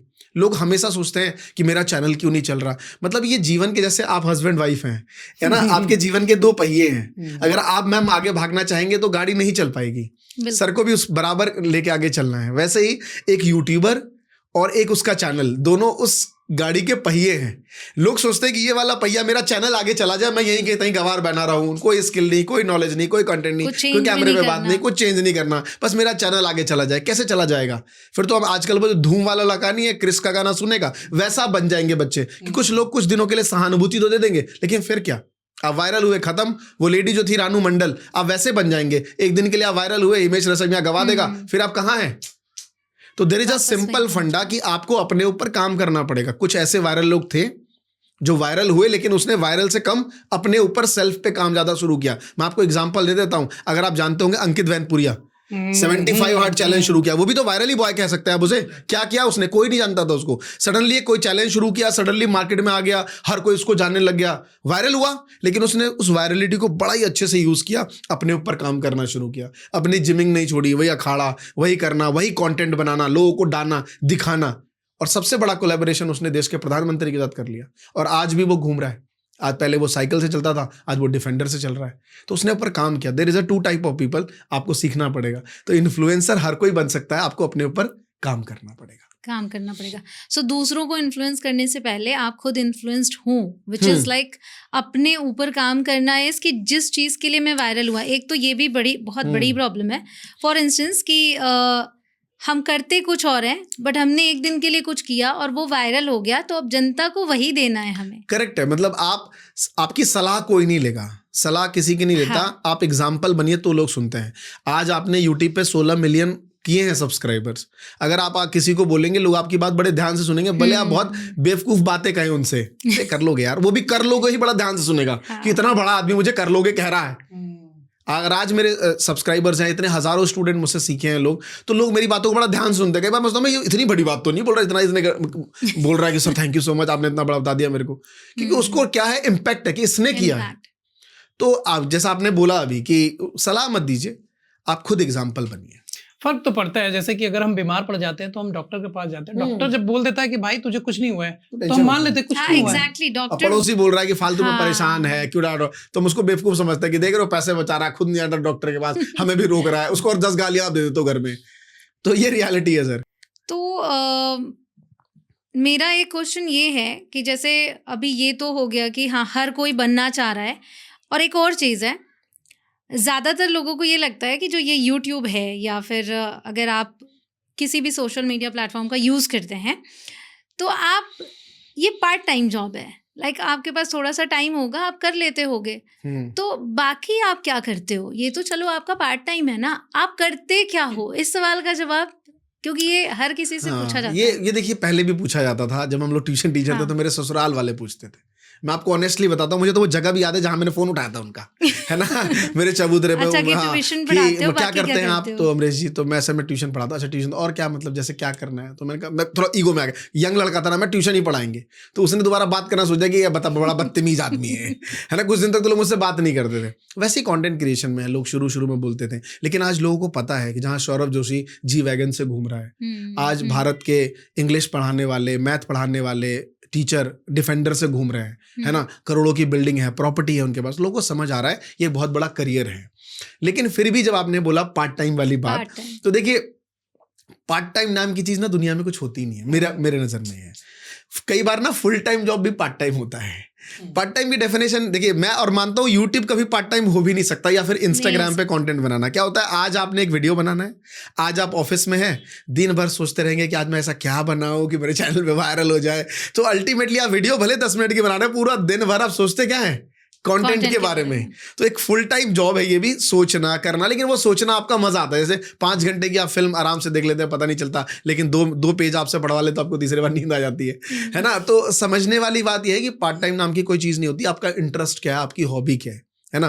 तो मुझे लगता है यूट्यूब ये सब एक फुल टाइम जॉब है। भले आप 10 मिनट की वीडियो बनाएं, लेकिन उसके बारे में आप सोचते रहते हैं, क्या करना है, नहीं करना है, कैसे करना है, क्या सीख लूं, है ना। लोगों की वीडियोस देखते हैं, ऐसा आपने कहा कि आप मेरी वीडियोस देखते थे, जरूरी नहीं कि आप मेरी वीडियोस देखे तभी ग्रो किए, आप वैसे भी ग्रो कर जाते, लेकिन आप थे कि मैं और क्या क्या कर सकता हूं अपने चैनल को ग्रो करने के लिए, राइट। तो ये सब करते रहे। तो यूट्यूब एक पार्ट टाइम जॉब नहीं है, लेकिन हाँ, अगर आज के टाइम पे कोई सोच रहा है कि वो जॉब के साथ एक कर ले, तो मैं बोलूंगा यस, वो कर सकता है। रीजन इज वाई कि जो काम आप कर रहे हैं जॉब्स में, आपके पास कोई स्किल होगी, है ना, या नहीं है तो कोई आप अपनी हॉबी परस्यू कर सकते हैं। जैसे मान लीजिए कोई सैटरडे संडे आपके पास है, आपको लगता है मुझे ब्लॉगर ही बनना है यार, तो ब्लॉगर बनना है। लेकिन लोग शुरू में मिस्टेक क्या करते हैं, कैमरा उठाया चले गए, अब बार बार कैमरे में सवाल पूछ रहे हैं कि गाइस ये बताओ क्या है, गाइस ये, अरे गाइस के पास इतना टाइम होता तो वो तुम्हारी वीडियो क्यों देखता है ना, वो खुद ही नॉलेजफुल इंसान होता। तो आपको जाने से पहले, सैटरडे संडे जाने से पहले, फ्राइडे की रात को बड़ा होमवर्क करना है कि मैं जहां जा रहा हूं उसका रास्ता क्या है, बस स्टैंड क्या है, वहां पे होटल्स कौन से हैं, जो मैं जगह जा रहा हूं जगह की महत्वता क्या है। जैसे मैं रिसेंटली, मैं बताऊं, मैं भी 12 ज्योतिर्लिंग की सर यात्रा पे था, पर मैं एज अ ब्लॉगर नहीं गया था, तो मैं आने के बाद मुझे बड़ा ज्ञान हो गया। जाते वक्त मुझे उतना ज्ञान नहीं था, हर जगह के बारे में, रोड, रास्ते, सारे ज्योतिर्लिंग मेरे को याद हैं, सबके नाम याद हैं, है ना, सबकी महत्वता याद है। तो अगर आप एज अ ब्लॉगर बनना चाहते हैं तो आपको पहले उसके बारे में होमवर्क होना चाहिए, तब आप वहां जाइए, जिससे पहले लोग आपको देखेंगे। क्योंकि आप नए नए कैमरे पे आएंगे तो लोग आपको क्यों देखेंगे, लोग उस जगह को देखते हैं, फिर देखते हैं यार ये जो बता रहा है ये भी अच्छा बंदा है यार, अच्छा एक्सप्लेन कर रहा है, फिर लोग आपको भी देखना शुरू करते हैं। ऐसे टीचर में भी, टीचर में क्या हुआ, पहले आप बुक पढ़ते हैं ना, मुझे याद है हम सब जब नए नए टीचर थे तो पहले हम बुक्स को खुद पढ़ते थे, जो सवाल पढ़ाना है वही सवाल को 4 बार प्रैक्टिस करते थे कि आंसर गलत ना आ जाए क्लास में, क्योंकि जैसे आंसर गलत है बच्चा छोड़ देता रहे, यार समझ नहीं आ रहा, है ना, और आंसर आ जाए तो बच्चा कहता ठीक है सर समझ गया, सिर्फ आंसर आना चाहिए। तो शुरू में बड़ी दिक्कत होती है, लेकिन आपको प्रैक्टिस अपने ऊपर करनी है। तो आप जॉब कर रहे हैं, स्टूडेंट हैं, आप स्टडी के साथ अपना परस्यू कर सकते हैं। जितने भी लोग आज हैं, अगर आप, मैं देखता हूँ यूट्यूब पे, सब 90% अभी भी लोग वो हैं जो सेकेंडरी चांस लेके आए थे और जिन्होंने आज अपना बिजनेस डेवलप किया। तो यस, आप अपना पार्ट टाइम भी शुरू कर सकते हैं और आगे बढ़ सकते हैं। थोड़ी सी और बात करना चाहूंगा मैं ये 12 ज्योतिर्लिंग यात्रा वाले पे। मेरी टीम से कई लोगों ने बोला अरे अमरेश सर को आपने देखा वो भारत भ्रमण पे है। फिर किसी ने बोला वो यात्रा कर रहे हैं, वो अब पुजारी बन गए। सो ये ख्याल कैसे आया कि यार 12 ज्योतिर्लिंग की यात्रा करनी है? एंड इसमें मैं कुछ जोड़ना चाहूँगी क्योंकि as a creator I know कि समय नहीं निकलता। मुझे भी वीडियोस बनाते ये यूट्यूब पर काम करते 8 साल हो गए और 8 साल में पहली बार हम निकले 10 दिन के लिए, हमने ब्रेक लिया काम से। तो आई वॉन्ट टू नो कि 12 ज्योतिर्लिंग की यात्रा, वो भी अगर आपने बाई 24 कार दिन तो की लगे, है, हाँ। 24 दिन, तो इतना लंबा वक्त निकालना वो भी ज़रूर बताइएगा कैसे मैनेज तो सबसे पहले तो थैंक यू सो मच कि आपने वो मेरी यात्रा की वीडियोस आपने देखी सर। और वो क्या था बेसिकली सडनली एक रात में एक मन में आ गया, क्योंकि मैं आपको जनरली मैं लोगों से शेयर नहीं करता ये सब बातें, बट आपने इस पे ज़रा इंसिस्ट किया तो मैं आपको बताता हूँ। मेरे फादर को किडनी से रिलेटेड प्रॉब्लम है। तो रिसेंटली डॉक्टर ने बोला कि इनको अब डायलिसिस पे जाना होगा। तो अब ज़्यादा से ज़्यादा 2 से ढाई महीने हैं इनके पास। तो डायलिसिस में क्या होता है, वीक में 2 बार तो डायलिसिस ही जाना होता है। फिर इंसान का जीवन वैसा ही हो गया, कहीं जाना नहीं, घर से हॉस्पिटल, हॉस्पिटल से घर। तो मैंने उससे पहले तो पापा के साथ काफ़ी ट्रैवल किया, जैसे दुबई गए हैं और भी जगह हम लोग काफ़ी घूमे, लेकिन उतना भी नहीं घूमे जितना मुझे घुमाना था। तो मेरे को लगा कुछ तो किया जाए यार, तो मैं क्या करूँ यार, अपने फादर को ज़्यादा घुमाऊँ, ये तो घूमना भी पसंद नहीं करते वो ज़्यादा से ज़्यादा। तो मैंने सडनली वीडियोज़ देखी, मैंने कहा यार 12 ज्योतिर्लिंग कर सकते हैं यार हम लोग, है ना। तो मैंने कहा कैसे करूँ इस चीज़ को, समझ नहीं आ रहा क्या करूँ। तो like one of our friend trade with Sunil, उसने कर रखा था, तो और हिम्मत मिली कि यार मैं कर सकता हूँ गाड़ी से। तो मैंने पापा से पूछा, शुरू में तो इनिशियली मना ही कर रहे थे। तो जब उन्होंने मना किया तो हमने भी अपना डिले कर दिया, क्योंकि हमारा मेन मोटो तो जाना था नहीं, लेकिन उन्होंने भी देखा, अपना मन बना लिया जाने के लिए। तो फिर हमने उस टाइम फिर काम कितना होना है नहीं होना है उसकी, फिर वो एक सिचुएशन ऐसी थी। फिर उनके साथ हम लोग निकल गए और फिर पूरा भारत हमने सर, जहाँ भी लाइक ज्योतिर्लिंग है, चाहे ऑलमोस्ट 16 स्टेट्स हम लोग गए साथ साथ में, है ना। शुरुआत हमने गुजरात से करी, नागेश्वर से, है ना, द्वारिकाधीश से, फिर सोमनाथ, फिर उसके बाद निकले MP में, फिर वहाँ पे जो लाइक ज्योतिर्लिंग है, सब जगह घूमते हुए पूरा भारत घूमते हुए आए। सो 12 ज्योतिर्लिंग जो जहाँ जहाँ आप गए, उन 12 ज्योतिर्लिंग का नाम बताइए। अच्छा, आपने मैं आपको बता देता हूँ, ऑन कैमरा से कट नहीं है तो। हाँ, ये बड़ी मेरे लिए प्राउड की बात है कि सब याद हो गया, क्योंकि वो जिए ना उस चीज़ को। तो मैं आपको बता देता हूँ, जब आप इस वीडियो में चाहते ही इस समय बोल दूँ। तो सबसे पहले सर मैं यहाँ से गया गुजरात, है ना। गुजरात में सबसे पहला ज्योतिर्लिंग पड़ा लाइक नागेश्वर। वैसे तो पहला बोलते हैं सोमनाथ को, लेकिन हमारी यात्रा के दौरान पहले हमारा लाइक नागेश्वर है। फिर वहाँ पे द्वारकाधीश भी है, तो 4 धाम भी हमने कंप्लीट किए। तो द्वारिकाधीश एक 4 धाम में है, तो हमने वहाँ किया। फिर उसके बाद हम सोमनाथ गए, जो कि गुजरात में ही है। फिर वहाँ से निकले हम MP की तरफ, है ना। तो MP में 2 ज्योतिर्लिंग है, एक है महाकाल, दूसरा है ओमकारेश्वर, है ना। तो नर्मदा नदी हम लोग 3 दिन वहाँ रहे सर, नर्मदा में खूब नहाया, मतलब बहुत ही अलग एक्सपीरियंस था नर्मदा में नहाना, ओमकारेश्वर में रहना। वहाँ पे हमारे एक सब्सक्राइबर्स मिले, तो उनके साथ 2 दिन रह गए, क्रिकेट खेल रहे हैं वहीं पे, तो है ना। तो सनावत करके एक जगह है वहाँ पे ओमकारेश्वर में, ना ठंड होती है ना गर्मी। लोग बैंगलोर भागते हैं, मुझे लगता है MP का वो जगह है ना सनावत में, जहाँ पे ना ठंड है ना गर्मी है ना। बड़ा एक बहुत भारत में मैं आपको बता रहा हूँ, बहुत यात्रा के दौरान बहुत कुछ मिला है जो मैं आपके साथ बता भी नहीं पा रहा हूँ। मैं आपको बस ऊपर की चीजें। ओमकारेश्वर हम भी गए हैं, बहुत अमेजिंग। वहाँ का जो नर्मदा नदी है, वहाँ पे नहाओ, इतना अच्छा, इतना स्वच्छ, निर्मल, अमेजिंग। तो हम 3 दिन रहे वहाँ पे, सोचिए, और वहाँ के लोकल के साथ रहे। तो वहाँ क्रिकेट भी खेला, सनावत एक जगह है जस्ट उससे 5 किलोमीटर बगल में, तो वहाँ पे एक सांसद खेल प्रतियोगिता थी, उसमें क्रिकेट खेल रहे हैं उसमें। तो एक बड़ा अच्छा वहाँ एक्सपीरियंस रहा। फिर वहाँ से हम सीधा निकले महाराष्ट्र की तरफ। तो महाराष्ट्र में 3 ज्योतिर्लिंग है सर। नासिक। तो हाँ, तो एक अपना है वहाँ पे घृष्णेश्वर, तो सबसे पहले हम वहाँ गए। फिर त्र्यंबकेश्वर है, तो त्र्यंबकेश्वर भी गए। फिर उसके ऊपर एक भीमा शंकर है, हाँ, तो भीमा शंकर भी हम वहाँ गए। तो 3 ज्योतिर्लिंग किया। फिर वहाँ पे शिरडी है, तो शिरडी में मैंने ना बहुत बचपन में मेरे फादर ने, हमने माना था कि सब कुछ बाबा ठीक रहा तो शिरडी आएंगे, कभी जा नहीं पा रहे थे। लेकिन हमने देखा कि घृष्णेश्वर से सिर्फ 90 किलोमीटर शिरडी है, तो वहाँ भी हम चले गए, तो वहाँ भी गए। तो बड़ा एक अच्छा रहा। लेकिन शुरुआत हमने करी थी, जैसे नागेश्वर मैंने बोला, तो शुरुआत हम लोग गए थे पुष्कर, ब्रह्मा का मंदिर, तो रास्ते में लाइक राजस्थान से पड़ता है, तो पुष्कर भी हम सबसे पहले गए। फिर उसके बाद वहां से लाइक भीमा शंकर वगैरह सब कर लिए, तो वहां से फिर निकले रामेश्वरम। तो रामेश्वरम गए। फिर उसके बाद हम तिरुपति में अंदर से दर्शन नहीं हो पाए, क्योंकि 18 घंटे की लाइन थी। तो हमने कहा चलो यात्रा पहले कर लें, क्योंकि पापा की तबीयत भी कहीं खराब ना हो जाए। तो हमने बाहर से दर्शन किए, रात भर हम वही तिरुमला पर्वत पे रहे वहां पे। अच्छा। फिर उसके बाद निकले, फिर श्रीकालहस्ती एक शिवलिंग है, उसे वायुलिंग कहते हैं, श्रीकालहस्ती, जहाँ एक आपने फेमस लोगों ने सुना होगा कि एक राजा जो थे, वही उन्होंने अपना आँख काट के शिवलिंग पे चढ़ा दिया था, जब उसमें से उनका टेस्ट लिया गया, तो हम लोग वहाँ भी गए। फिर उसके बाद ना 7 मोक्ष द्वार होते हैं जीवन में, जिसमें 5-6 तो आपके इधर ही होते हैं अपना, जैसे एक हरिद्वार हो गया, एक राम मंदिर हो गया, एक महाकाल हो गया, 5-6 अपना इधर पड़ते हैं, एक द्वारिकाधीश हो गया, तो 5 इधर आते हैं और 6 इधर आते हैं, और एक 7वां है वो है पड़ता है कांचीपुरम।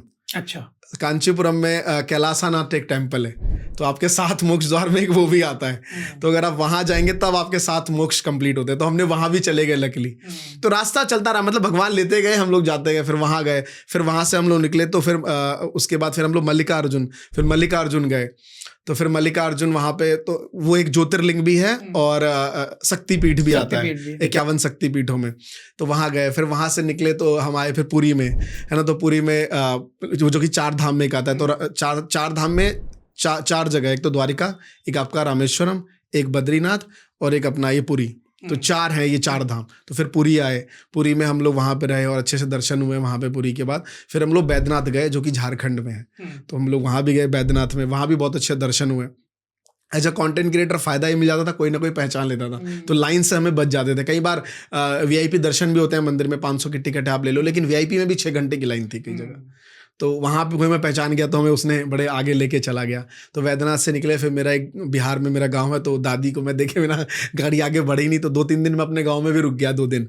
फिर उसके बाद काशी विश्वनाथ, पहले मैं काशी विश्वनाथ जा चुका था, लेकिन यात्रा थी कि एक बार में करना है, तो फिर काशी विश्वनाथ आए, काशी विश्वनाथ के बाद फिर दिल्ली। तो मेरे 11 ज्योतिर्लिंग और 3 धाम कंप्लीट है, अभी मेरा एक बचा हुआ। और कहते हैं जो मेरा ट्रेड विद सुनील मेरा दोस्त, इसने कहा भी था कि 12 जो इसके पंडित ने बोला था कि 12 ज्योतिर्लिंग एक साथ नहीं करते हैं, एक को गैप करके आना चाहिए घर। तो हम घर आ चुके हैं, अब घर के बाद हाँ, तो कहते हैं उसको एक बार में ही है, लेकिन कभी एक बार में नहीं करना चाहिए, एक को स्टॉप देके करना चाहिए। तो हमने 11 कर लिया है, अब एक हमारा बचा हुआ है केदारनाथ। तो केदारनाथ ज्योतिर्लिंग है। इसके पीछे का कारण ना वो पंडित जी ने बताया कि एक बार में कहता है कि अगर आपने 12 कर लिए तो एक ही बार पंडित तो इसलिए अपना घर भर पे आओ। मजाक में ये बोला था, मैं आपको बताऊं, काशी में हम लोग बैठे हुए थे तो उन्होंने ये बोला था। तो और एक बद्रीनाथ है जो कि 4 धाम में, तो वहां जाएंगे। फिर उसका पशुपतिनाथ है, बहुत सारे। तो आई होप जो लोग ज्ञाता लोग होंगे उनको तो ज्यादा पता होगा, हम लोग तो क्या यात्री। 7 मोक्ष द्वार भी शायद 7 जन्मों से रिलेटेड होगा। हाँ, मोक्ष धाम वही है ना कि 7 जीवन के आपने मोक्ष कंप्लीट कर लिए, सारी मन में छल कपट है ना, ये सब। तो हर हर महादेव सर, है ना। नहीं, कैसे आई एम सो सॉरी, मैं दिल्ली में हूँ तो मेरे खांसी तो आई। ये भी डाल दीजिएगा सर, दिल्ली का जाएगा, तो अनकट जाता है मेरा तो। बिल्कुल सर, बिल्कुल। मैं एक चीज जानना चाह रहा हूँ, कितने कपड़े लेके गए आप? अच्छा, अगर आपको इस पे एक अलग से पॉडकास्ट करना है तो आप मुझे बताइएगा, मैं इसमें बहुत डिटेल आपको 1-2 घंटे का आपको कंटेंट दे सकता हूँ। लेकिन फिर भी बता दूं, स्टार्टिंग में कपड़े तो भर के ले गए बहुत सारे, लेकिन समझ में आ गया कि जूते की जरूरत है नहीं, सैंडल पहन के काम चलाओ, है ना। और बस एक जैकेट रख लो, एक पैंट रख लो कि मंदिर में जाओ तो उस दिन फ्रेश कपड़े पहन के जाओ, बाकी तो पजामे पहनो, अपना निकलते रहो। सफर है, क्योंकि सफर में तो आप कितना भी पैसा खर्च कर लें, सफर है, सफर का एक चैलेंज होता ही है। जैसा आप होटल चाहेंगे हर जगह वैसे होटल्स नहीं मिलेंगे, जहां चाहेंगे वहां नहीं मिलेगा, जैसा खाना चाहेंगे नहीं मिलेगा। साउथ साइड में थोड़ी बहुत दिक्कत होती है। हम लोग भर के खाना ले गए थे, लेकिन मन ही नहीं करता था कहीं रोड पे बनाने का, कहीं सर्दी गर्मी बरसात सब झेलना पड़ा, सब कुछ झेलना पड़ा। नहीं, मैं, मेरे फादर और मेरे ऑफिस से 2 टीम थी, तो वो लोग गए थे, हम 4 लोग गए थे। अभी कैसे अंकल? अभी बढ़िया है सर। मैं आपको टच वुड बताऊं, वहाँ पे हम सब बैठे थे तो हम सब ने डिस्कस किया था कि नर्मदा में नहाने के बाद जो बॉडी में जो दाग वगैरह होते हैं, खुजली, वो खत्म हो जाती है। मेरे फादर को काफी खुजली रहती थी मेरे बॉडी में, और वो कल मुझे बता भी रहे थे कि यार ये कम हो गया यार हमारे इस पूरे पाँव का। तो नर्मदा में नहाने से ये सब चीजें कम होती हैं, क्योंकि आपको पता है नर्मदा एक ऐसी नदी है जहाँ पे शिवलिंग सर वहीं से निकालते हैं, तो उसकी बहुत महत्वता है अपने आप में। शिव की आई थिंक बेटी बोलते हैं नर्मदा को। तो बहुत सारी बातें, खैर आप लोग लगेगा कुछ ज्यादा ही ज्ञानी हुआ बन गया, लेकिन मैं बता दूं हमने वो जिया है तो इसी वजह से काफी कुछ पता है उस चीज के बारे में। बट लोग अगर कोई स्पिरिचुअल कंटेंट बनाना चाहे तो मैं उसको बोलूंगा कि आप कुछ मत करो, 30 दिन का एक इन्वेस्टमेंट करो। अच्छा। अगर आप स्पिरिचुअल कंटेंट में 30 दिन का इन्वेस्टमेंट करो, 12 ज्योतिर्लिंग 4 बार घुमाओ, वीडियो जैसा आए वैसा बनाना। मुझे पता है सबसे बेकार वीडियो बनाओगे आप, बट आप घूमने पे ध्यान देना, जगहों के बारे में नॉलेज लेना, गेन करना। 30 दिन बाद आप स्पिरिचुअल कंटेंट क्रिएटर में नंबर 1 बनने की ताकत रखोगे सिर्फ 1 साल के अंदर। ये मैं आपको गारंटी देता हूं। आज आप इस वीडियो क्लिप को रख के सेव कर लो और जो मैं कह रहा हूं वो करो। That was on a serious note, और ये ध्यान रखना कि एक छोड़ना भी है बीच में फिर जाना है। मतलब मैंने कपड़े इसलिए पूछे क्योंकि अब मेरी बेटी भी बड़ी हो रही है, तो उसका ये है कि बेटा लेट्स एक्सप्लोर द वर्ल्ड, कि दुनिया घूमते हैं, देखते हैं। करिए। और उसका एक सवाल ये था कि लाइक उसका सवाल नहीं था, ये मेरा सवाल है जो मैंने कपड़े वाली बात बोली, क्योंकि मैंने यूट्यूब में एक्सप्लोर किया और कई क्रिएटर्स ने गलत चीजें डाल रखी। अरे आप कुछ मत खरीदो, वहां सस्ता मिलेगा, जाके वहां खरीदना। और मैंने ऐसी कुछ नहीं बहुत लेके सारी- एक जींस में चला गया मैं, मेरी हालत खराब हो गई। जब हम जाने- बैंकॉक गए थे, सर जाने वाले लोग तो पैदल जा रहे हैं 12 ज्योतिर्लिंग, हमें रास्ते में तो पैदल लोग मिले जो 2 साल 3 साल में यात्रा कंप्लीट करें।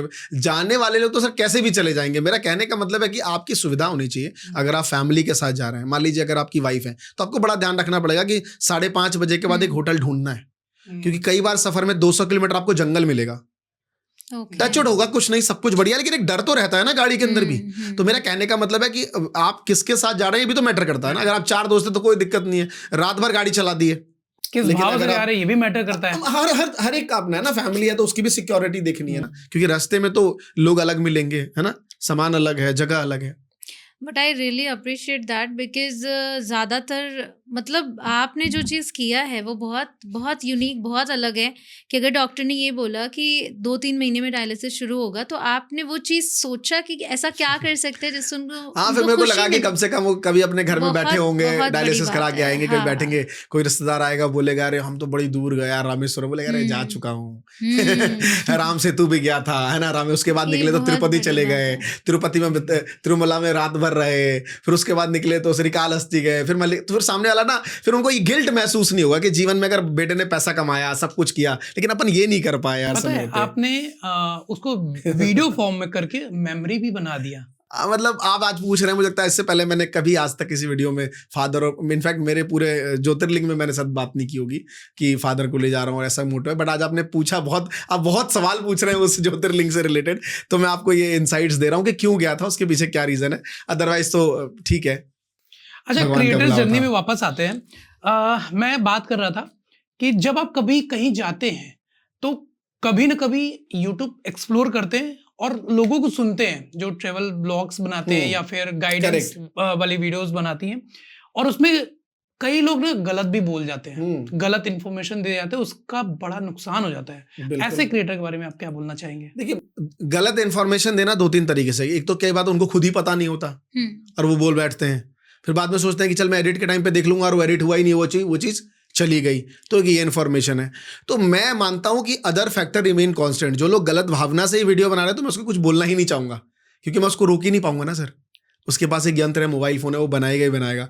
उसका एथिक्स क्या काम कर रहा है वो उसको समझना है। लेकिन जो लोग मिस्टेक कर बैठते हैं, है ना, गलत बोलते बोलते में गलत इन्फॉर्मेशन दे गए, कुछ भी बोलते चले गए, तो उनको बाद में रीचेक करना चाहिए, वेरीफाई करना चाहिए कि क्या। वेरीफाई सिर्फ ध्रुव राठी और नीतीश राजपूत को नहीं करना है कि उनको डर लगता है कि कोई कुछ गलत दे दूंगा तो देश में नहीं आने देंगे, है ना। बार बार वो फैक्ट चेक करते हैं, बार बार बताते हैं कि नीचे मैं डॉक्यूमेंट दे रहा हूँ। आपने देखा हो नीतीश राजपूत जब भी वीडियो देखेंगे वो बोलते हैं कि मैं इसका प्रूफ नीचे लिंक डाल रहा हूँ। क्यों? क्योंकि उनको रहता है कि बहुत वो क्रूशियल बात करते हैं देश के लिए, इन चीज़ों के लिए। लेकिन अगर आप नॉर्मल बात कर रहे हैं तो वो भी एक इंपॉर्टेंट है, क्योंकि सामने वाला सुन के आपकी वजह से कोई काम कर रहा है, कोई सीख रहा है, तो उसको भी गलत इन्फॉर्मेशन ना मिल जाए। तो आप भी फैक्ट चेक जरूर कर लीजिए। हाँ, फैक्ट चेक करना बहुत ज़रूरी है। होता क्या है कि फॉर इंस्टेंस मैंने कोई वीडियो बनाई, इन केस मैंने गलत information they the for example, और किसी ने मेरी वीडियो देखी और उन्होंने बस मेरी वीडियो देखकर अपनी वीडियो बना दी, फैक्ट चेक नहीं किया। हाँ, वो चीटिंग वाली तो कहानी है ना। इस तरीके से ये मल्टीप्लाई होता चला स्कूल जाता में है। होता नहीं था मैम ऐसा कि आगे वाला कुछ लिख रहा है, पीछे वाले ने लिख दिया, फिर अगला मिटा रहा है, पीछे वाले मिटा रहा है, फिर वो कहता भाई तू आए कर ले, 3 लाइन के बाद मैं लिखूंगा। ऐसा होता था। मतलब मैंने तो जीवन भर किया ही आगे वाले से बहुत सारे टाइम। मैं तो लाइफ में सब चीज चला है, खुद कर रहा हूँ, दूसरे करवा रहा हूँ, तो ये सब मैं चलता आपको है। एक बात इस प्लेटफॉर्म के माध्यम से शेयर करना चाहूंगा। आपके जो 5000 क्रिएटर्स वाला आपने इवेंट किया था, दिल्ली का एक बहुत बड़ा इवेंट था, इंडिया का रादर जी। सो उसमें एक यूट्यूबर आया था जिन्होंने कुछ दिन पहले ही कंचन के अगेंस्ट वीडियो बनाया था कि ये मैडम से देखो, ये मैडम ने गलत पढ़ाया है या कुछ ऐसा नेगेटिव स्प्रेड किया, and she recognise that person right there. इन्होंने कुछ भी नहीं बोला, बाद में बोला ये वही बंदा है जिन्होंने नेगेटिव हमारे बारे में, मेरे बारे में बनाया है। मैं नहीं कोई बात नहीं, अरे ऑफ द कैमरा नहीं, अरे कोई बात नहीं, कटेंगे नहीं। Literally he came to me and वो आके ऑन कैमरा मेरी तारीफ कर रहे हैं, जबकि ऑफ कैमरा मतलब नॉट ऑफ कैमरा अपने चैनल पे वो बता चुके हैं। एंड उस टाइम पे बोलते हैं कि मैम आप हमें कहाँ पहचानोगे, आप तो बहुत बड़े क्रिएटर हो, ऐसा करके। मैंने कहा नहीं, जो भी हर एक क्रिएटर बहुत बड़ा है। तो मुझे इवन याद भी था, but I didn't mention that. But बड़ी बात यह है कि उन्होंने मेरे सही कंटेंट को गलत बताया व्यूज़ के लिए, एंड फिर एक दूसरी वीडियो बनाई जिसमें उन्होंने दूसरे क्रिएटर को गलत बताया और मुझे सही बताया। Just think about it. मतलब कि ये सब स्ट्रैटेजी होती थी जो वीडियो चलाने के लिए, ये गलत है, वो गलत है, ये करने की जरूरत क्या है? आज के डेट में ना स्किल कंटेंट क्रिएटर्स बहुत समझदार हो गए हैं। उनको पता है कि अगर मैं किसी के खिलाफ वीडियो बना के सब्सक्राइबर्स ला रहा हूँ तो वो सब्सक्राइबर्स मेरे अपनी वैल्यू वीडियो नहीं देखेंगे। तो नहीं होता सर, उनके कमेंट्स मैंने चेक किए थे, उन्होंने सबने बोला था कि आप जिन्हें गलत बोल रहे हो वो गलत है ही नहीं। आप देखो, मैं वही कह रहा हूँ कि अगर कोई पर्सन किसी के खिलाफ वीडियो बना के सब्सक्राइबर ले भी आता है, क्योंकि बहुत से लोग आ भी जाते हैं ना सब्सक्राइब, बट वो देखना पसंद नहीं करते क्योंकि उनको वैसा ही कंट्रोवर्सी कंटेंट चाहिए। तो प्लीज कभी भी किसी को डिफेम करके, है ना, किसी को गलत, अगर मान लीजिए 1% अगर आप गलत थे, आपका कंटेंट गलत था, तो रीचेबल क्या था? मैं भी कंटेंट क्रिएटर था, मैं आपको मेल करके समझा देता कि मैम वो कोई पॉइंट था, आपने वो गलत बनाया था। क्या उसका एक ही रीजन था कि आप वीडियो बना के ही बनाए? And exactly. अब ऐसा कई बार होता है, आई थिंक बहुत सारे क्रिएटर्स के साथ होता है कि उनको दिखा के बोला जाता है ऐसे वैसे। तो मुझे ये लगता है कि उस पर जाकर बोलने का मतलब क्या है? वो कहते हैं ना कि अगर हम पत्थर कीचड़ में फेंकेंगे तो छींटे हम तक ही आएंगे। करेक्ट। तो आई रियली बिलीव कि आप अपना काम बस शिद्दत से करते रहो। इन्होंने उससे कुछ भी नहीं बोला, मैंने कहा क्यों नहीं बोला? ये एथिक्स है सर, यही एक समाज का नियम है, इसी तरीके से आगे बढ़ना चाहिए। अच्छा, अब हम बात करते थोड़ी सी कंसिस्टेंसी से रिलेटेड। लोग यूट्यूब चैनल तो खोल लेते हैं लेकिन कंसिस्टेंट नहीं हो पाते, उनके लिए आप क्या कहना चाहोगे? सर देखो, कंसिस्टेंट की ना डेफिनेशन है। मैं आपको इतना कहना चाहता हूँ कि कई लोग सोचते हैं कि मैं डेली वीडियो बना दूं तो क्या मैं कंसिस्टेंट हूँ। कई लोग सोचते हैं मैं वीक में 3 वीडियो बनाऊं तो क्या मैं कंसिस्टेंट हूँ।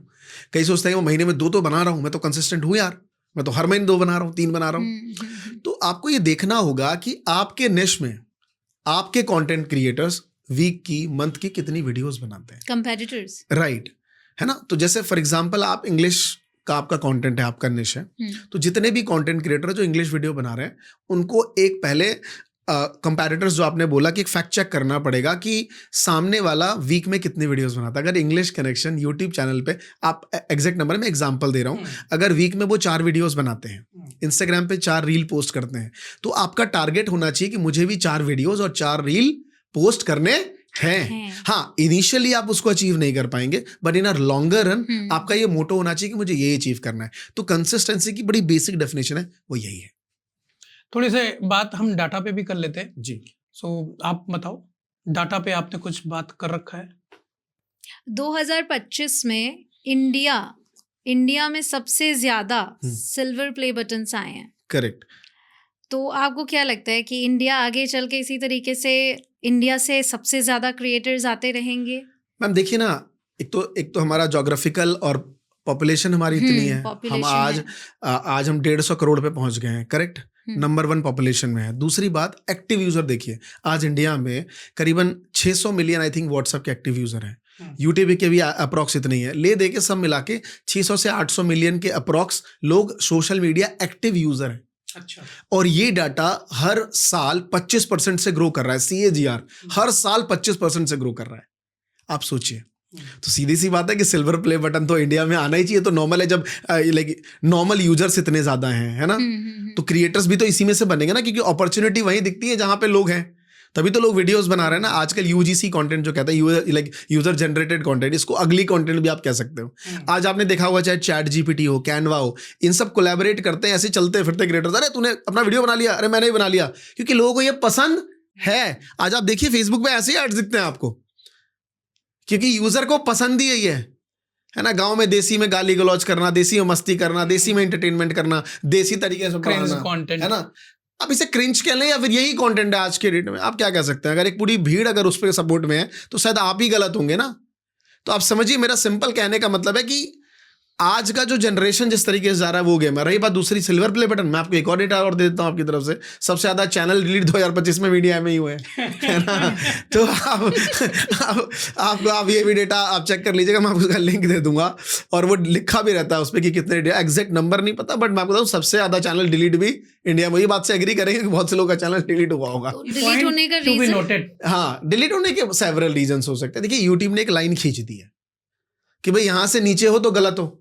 अब यहां से नीचे की गलत में जरूरी थोड़ी कि सभी लोग गलत हैं, है ना। तो उसमें क्या होता है, बहुत अच्छे चैनल भी फंस जाते हैं, है ना। और जो गलत है, गलत के चक्कर में कहते हैं घून के गेहूं के साथ वो घून, वो वाली कहानी है सर। तो आप बिकॉज आप ये सारी चीज़ें बताते हैं तो आई थिंक आप गाइड कर सकते हैं कि किन बातों का ध्यान रखना तो हम चाहिए। यही, मैंने आपको क्या कहा कि हम लोगों का समय बचाते हैं। जो लोग कई, जैसे अभी कल ही मेरे फ़ोन में वीडियोस हैं, हमारी एक 1-to-1 काउंसलिंग जो मेरी हो रही थी, तो उसने कहा सर हमने पेंटिंग की वीडियो बनाई बड़ी अच्छी। वो टीचर थी बैंगलोर में कहीं स्कूल में, और वो लोगों को सिखाती है। उनकी एक वीडियो चल गई जिनके उनके कुछ 3-4 हज़ार सब्सक्राइबर्स आ गए, लोग उनकी पेंटिंग अप्रिशिएट कर रहे थे, लेकिन सडनली 1 मिलियन हुआ, वीडियो डिलीट हो गई। मैंने कहा ऐसा क्या हुआ? बोले सर मैंने एक म्यूजिक ना कम वॉल्यूम में लगा रखा था। तो आप समझिए कि मिस्टेक थी उस टाइम, उनको कोई बताने वाला नहीं था। अगर कोई पीछे से चिल्ला के कह देता मैम ये म्यूजिक मत लगाना, ऑडियो आप परफेक्ट कर रहे हो, तो आप उनकी वीडियोस में व्यूज आते हैं, उससे रेवेन्यू जनरेट हो रहा होता। तो लोगों को पता नहीं है, कई बार उनकी मिस्टेक्स उनको 1-1.5 साल बाद पता चलती है। वो गलतियां आप दोबारा ठीक नहीं कर सकते, तो यूट्यूब उसको पनिशमेंट देता है। यहाँ 2-3 बातें हैं। एक पहली बात ये कि मैं आपके इस बात से अग्री नहीं करता कि कंटेंट क्रिएटर तो वो भी हैं जो क्रिंज कंटेंट क्रिएट कर रहे हैं। देखिए सर, जैसे जस्ट लेट मी फिनिश, जैसे एक सुपरस्टार करके हैं, आप जानते हैं मिस्टर पुनीत सुपरस्टार। सर मैं उसको कंटेंट क्रिएटर ही नहीं मानता ना, मैं उसको क्रिंज मानता हूँ। वो तो क्रिंज से एक लेवल ऊपर चला गया ना, आप समझिए मेरी बात।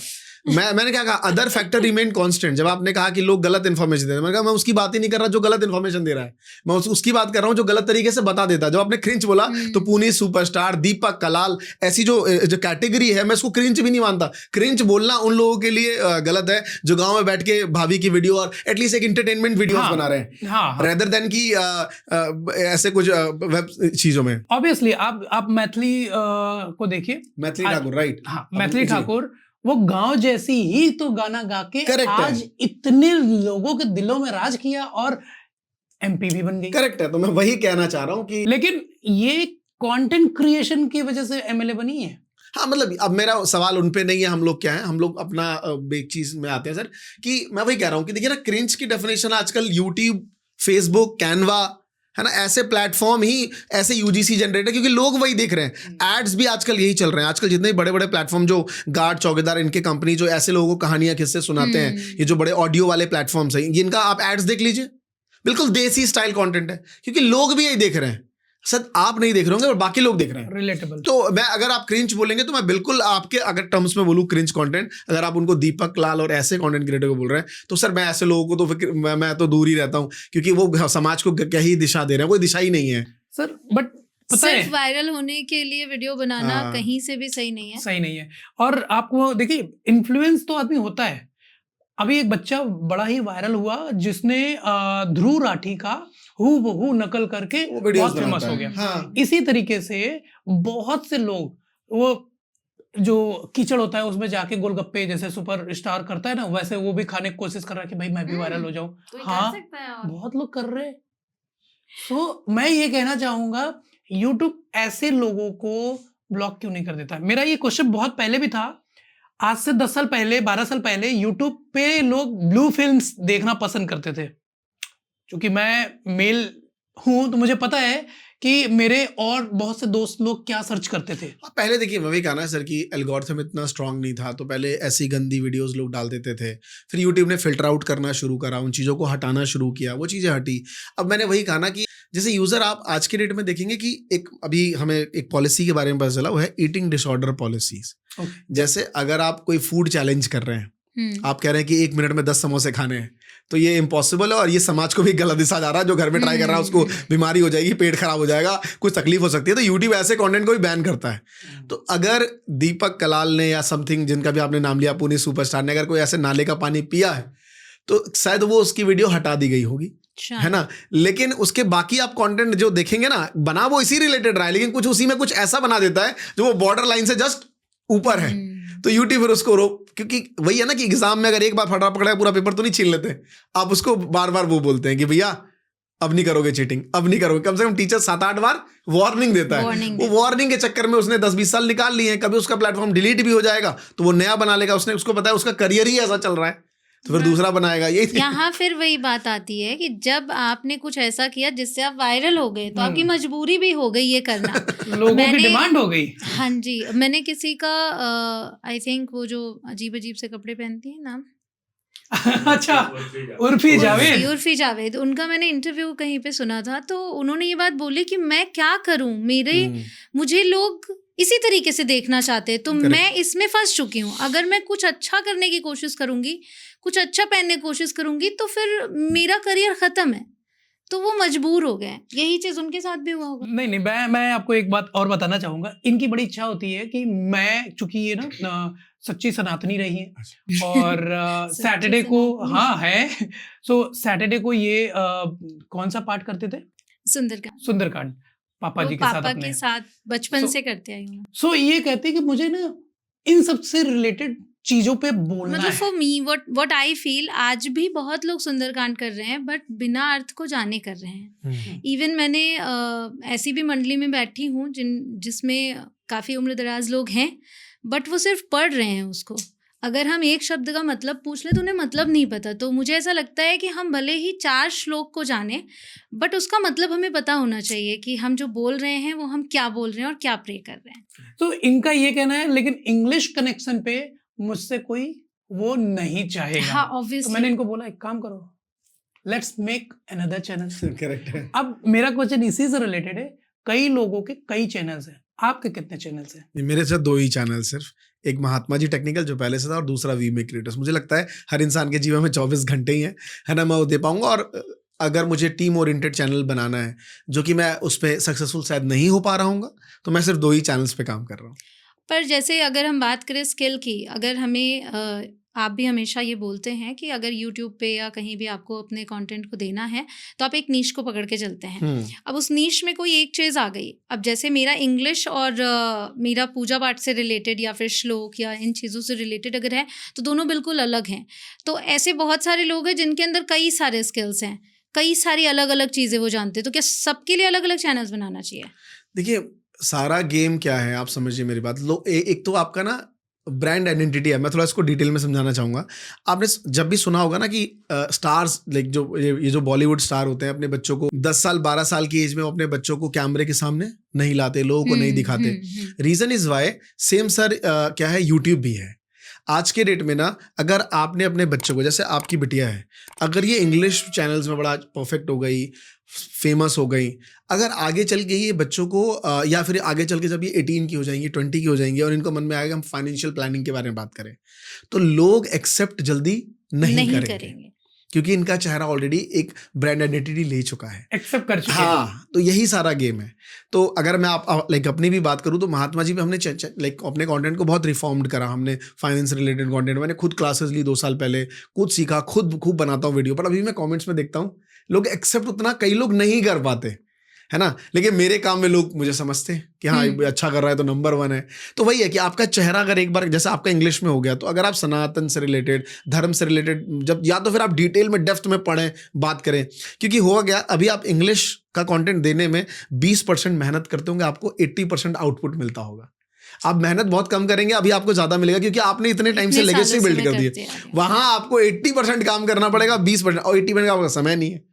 तो ये सब चीजें प्रॉब्लम है। बहुत सारी चीजें होती हैं जो मुझे लगता है कि अगर आपका चेहरा पॉपुलर नहीं है तो कांग्रेचुलेशंस, आप अभी बचे हुए हैं, है ना। और आप जो चाहे वो कर सकते हैं, और ये रियलिटी है। आज मुझे काफ़ी चीज़ें नई सीखने को मिल रही हैं आपसे, क्योंकि यहाँ नज़रिए की बात आती है। जो हम सोचते हैं, आप उस चीज़ को पॉजिटिवली लेकर, जैसे कि अगर आपका चेहरा पॉपुलर नहीं है तो आप लकी हैं। बिल्कुल, ये सारी चीज़ें सुनने में बड़ी अजीब लगती है, बट फैक्ट है। अच्छा, व्यूज ना आए तो क्या करें? तो इसमें कोई पॉजिटिव नहीं है, है ना। फिर तो आपको फिगर आउट करना पड़ेगा कि क्यों नहीं आ रहे, मेरे में क्या कमी है, मैं क्या करना चाहता हूँ। किसी से ट्रेनिंग लूँ, किसी से मेंटोरशिप ले लूँ, किसी को गाइड कर लूँ, किसी ले लूँ। करना चाहता हूँ, ये बहुत अच्छा सवाल है। जैसे कि मैंने आपको बोला कि लोग जॉब कर रहे हैं, हमें भी एक्सपेक्ट करते हैं कि ये तो पार्ट टाइम करते होगे, तो फुल टाइम क्या करते हो। द सेम वे वो जो कर रहे हैं, अब वो बनना चाह रहे हैं इन्फ्लुएंसर, सोशल मीडिया पे आना है, लेकिन सवाल ये है कि करें क्या। नहीं, सबसे पहले तो मैं आप जितने भी लोग इस भ्रम में हैं कि ये दोनों लोग जो हैं कंचन केसरी इंग्लिश कनेक्शन, जो इनका चैनल है, ये पार्ट टाइम नहीं है, ये इतना फुल टाइम है कि अगर आप इनसे जलन रखते होंगे तो आज से आप इनको इंस्पिरेशन मानने लगिए। क्योंकि मैं आपको बता दूं, शायद आपको ये बुरा लगेगा लेकिन ये रियलिटी है। अगर आप नॉर्मल लाइफ में अपना जीवन यापन कर रहे हैं तो जितना शायद इनका एक्सपेंड होगा महीने का, शायद आप कई महीनों के लिए आपकी वो रेवेन्यू होगी। बुरा मत मानिएगा, but this is reality for content creation. शायद आज आप ये 2 घंटा ही वीडियो बनाते होंगे लेकिन 8 घंटा इंजॉय करते हैं, फैमिली में रहते हैं। अब जिंदगी भर ये काम ही करेंगे। जब तक आप इन्हें सोच रहे थे ना स्ट्रगलर, तब तक तो ये करियर बना रहे थे यूट्यूब पे पिछले 10 साल से। हाँ, अब सोचेंगे फुल टाइम, तो अब ये रिटायरमेंट ले चुके हैं वहां से और अब इसको इंजॉय कर रहे हैं। तो आप भी एक इंस्पिरेशन मान के पॉजिटिव लेके काम करिए। आप बिल्कुल फुल टाइम है। अब आपका सवाल क्या था, मैं भूल गया। मेरा सवाल ये था कि जो सबसे जैसे आप ट्यूशन पढ़ाते थे, मैं भी ट्यूशन पढ़ाती थी, तो आप भी जब पहली बार आए तो आप स्टूडेंट्स की हेल्प करने के लिए आए। द सेम वे जब मैं आई तो बस हाँ, मैंने जो मैं बुकिश नॉलेज देती थी वो मुझे आगे चल के जो मैंने फेस किया और जिसकी मैंने तैयारी की वो मैंने देना शुरू किया, जो कि इंग्लिश आया। करेक्ट। जैसे मैंने जब इंटरव्यूज देने की शुरुआत की तो आई फेल्ट कि बहुत नॉलेज है बुक्स में, बहुत अच्छे से मुझे क्वेश्चन आंसर्स याद हो जाते हैं, मेरे फुल मार्क्स आते हैं, बट वो इंटरव्यू में काम नहीं आता। वहाँ पर काम आता है आपकी कम्युनिकेशन स्किल्स, जिसको बिल्ड करना पड़ता है ओवर टाइम। तो मैंने उस चीज़ को पकड़ा, वैसे मैं सिखाने लगी। तो जितने भी लोग आज काम कर रहे हैं, बनना चाहते हैं क्रिएटर, ऑलराइट, कुछ करना चाहते हैं, पार्ट टाइम से ही शुरुआत करेंगे ऑफ कोर्स, बिल्कुल अपना काम छोड़ नहीं सकते। करेक्ट। तो वो कैसे समझे कि वो क्या कर सकते हैं? बहुत सारे लोग तो कहते हैं मुझे बहुत कुछ आता है, तो मैं करूं क्या, कौन सी चीज पकड़ूं, किस चीज वो ना एक निश डिसाइड कहते हैं कि यार यूट्यूब पे हम किस चीज़ को आगे लेके जाएं। तो मैं हमेशा लोगों से कहता हूं कि 2 चीज़ें सबसे इंपॉर्टेंट है कि आप देखिए कि आपका एप्टीट्यूड कैसा है और आपके पास रिसोर्सेज क्या है ना। ये बड़ा इंपॉर्टेंट है। जैसे मान लीजिए आपने जॉब की बात कही, तो जॉब में तो दुनिया में सभी तरीके के काम होते हैं। जैसे मान लीजिए आपके एडिटर्स हैं, ग्राफिक डिजाइनर हैं, टीचर होंगे जो इंग्लिश पढ़ाते होंगे, है ना, हर तरीके। कोई अकाउंटेंट है, कोई योगा टीचर है, राइट, कोई पेरेंटिंग कोच है जो कहीं बैठ के बच्चों को गाइड करता होगा, कोई करियर काउंसलर है। तो आप देखिए कि इस चीज को सोशल मीडिया पे लाना बड़ा आसान है क्योंकि आपको वो काम आता है। तो उस चीज को करना शुरू करिए। हाँ, 2 बात होंगी यहाँ पे। एक तो आपका वो इंटरेस्ट ही नहीं है जो आप कर रहे थे, आप कुछ नया करना चाहते हैं। तो अगर आप नया करना चाहते हैं तो आप देखिए कि आप अपने दिन भर में अगर आप 10 वीडियोस देखते हैं तो 8 वीडियोस क्या रहती हैं हर दिन। आज आपने 8 वीडियोस क्या देखा, है ना, आज आपने 8 वीडियोस क्या देखा, कल क्या देखा, उसको ट्रैक करिए। आपको समझ आ जाएगा यार मुझे ना बड़ा घूमने की वीडियो बहुत देखता हूँ। तो कई बार आपको फिर एक थर्ड लेयर भी आता है कि सिर्फ आप घूमने की वीडियो ही देखते हैं कि कभी जाते भी हैं कहीं, है ना। पता चला आप पिछले 3 साल से कहीं नहीं जाते, बस नौकरी घर नौकरी घर, तो आपको घूमने में बड़ी तकलीफ होगी साहब। तो आप ना 1-2 दिन घूमने निकलिए, ना, पायलट रन जिसे कहते हैं ना, कि भाई करके तो देखो मन लगता है कि नहीं। अच्छा तो अगर आप घूमना पसंद है आपको, तो इसका मतलब है आप इसको फिर बना सकते हैं वीडियोस। अगर आपको बार बार पसंद है कि किसी के बच्चे आ जाते हैं तो उनके बच्चों को गाइड करना, लोग अपने बच्चों को गाइड नहीं करते दुनिया की तो छोड़िए, लेकिन उनको पेरेंटिंग कोच बनना है। आप देखिए कि आपके अंदर वो हैबिट डेवलप है कि दूसरे के बच्चों को पैम्परिंग करते हैं, बेटा अच्छा कर लोगे, उसकी माँ को कहते हैं बेटा तुम्हारा बहुत अच्छा है, डांटो मत इसको। ऐसे अगर आपके अंदर प्रतिभा है तो इसका मतलब आप पेरेंटिंग कोच बन सकते हैं, है ना। अगर आप पहले से लाइक योगा कर रहे हो खुद से, बड़ा आपके अंदर वो है ना, तो आप योगा ट्रेनर अच्छा बन सकते हो। करेक्ट। तो ये चीज़ें आपके अंदर खूबियां देखनी पड़ेंगी और फिर इसको इंस्टाग्राम पे पहले शॉर्ट्स के माध्यम से शुरू करिए। रील और शॉर्ट्स के कम समय लगेगा और आप करिए जिससे आप अपना जॉब भी परस्यू कर सकें और ये काम भी कर सकें, है ना। और बड़ा इसमें दिमाग अभी सब लकी हैं जब से शॉर्ट्स आ गया है, तो आपके पास ऑप्शन है। हमने तो लॉन्ग वीडियो से शुरुआत की थी। हाँ, हमने भी, मतलब हम सब ने तो लॉन्ग पे ही करा था। तो ये बात है, बट ठीक है ना, वही बात है। मैं आज नीचे ऊपर से देख रहा था, मैं देखा कि एक बिल्ली क्रॉस कर रही है ना, ठंड के टाइम पे। तो मैं देखा यार इस पे कोई कपड़ा नहीं और हम भी आज ठिठुर रहे हैं। तो रीज़न इस वाई कि जितनी सुविधा हमारे पास होती है हम उतना ही वो रहते हैं। मैं किसी हमारे एक नोन के हैं, उनकी मैं एक लाइन सुन रहा था कि आप थकते कब हो, आप थकते तब हो, आप कितने, मान लीजिए ये एक बिल्डिंग है, अगर आपको बोले कि चढ़ो ऊपर तो कब थकोगे आप? फर्स्ट फ्लोर पे, सेकंड पे, थर्ड पे नहीं। आप ये चेक करते हो कि उस बिल्डिंग में 20 फ्लोर है तो आपको 7-8 के बाद थकान शुरू हो जाती है। अगर आप गौर कर लोगे कि इस बिल्डिंग में 10 फ्लोर हैं तो आपको 5 के बाद थकान हो जाएगी। अगर आप देखोगे इस बिल्डिंग में सिर्फ 4 फ्लोर हैं तो आपको 2 के बाद थकान होने लगेगी। तो थकान जो है स्टेट ऑफ माइंड है कि आप, जैसे लॉन्ग वीडियो था हमारे, नहीं था कि वहाँ ऑप्शन ही वही था, ऑप्शन ही वही। आपके पास शॉर्ट है, आप उसमें भी थक जाओगे, कह रहे यार वीडियो बनाना है, कैमरा ऑन करना है ना। तो दिस इज रियलिटी कि आप उसमें ना थके। ये गोल्डन पॉइंट आपने दिया है, ये नोट करने वाले पॉइंट्स हैं। एंड जैसे कि आपने कहा वीडियो बनाने हैं 2 घंटे 1 घंटे, लोगों को लगता है, फैमिली मेंबर्स, रिलेटिव्स को लगता है कि यार 2 मिनट के वीडियो ही तो बनाने हैं, सारा दिन इतना बंदा भी क्या busy करता हो? क्या है?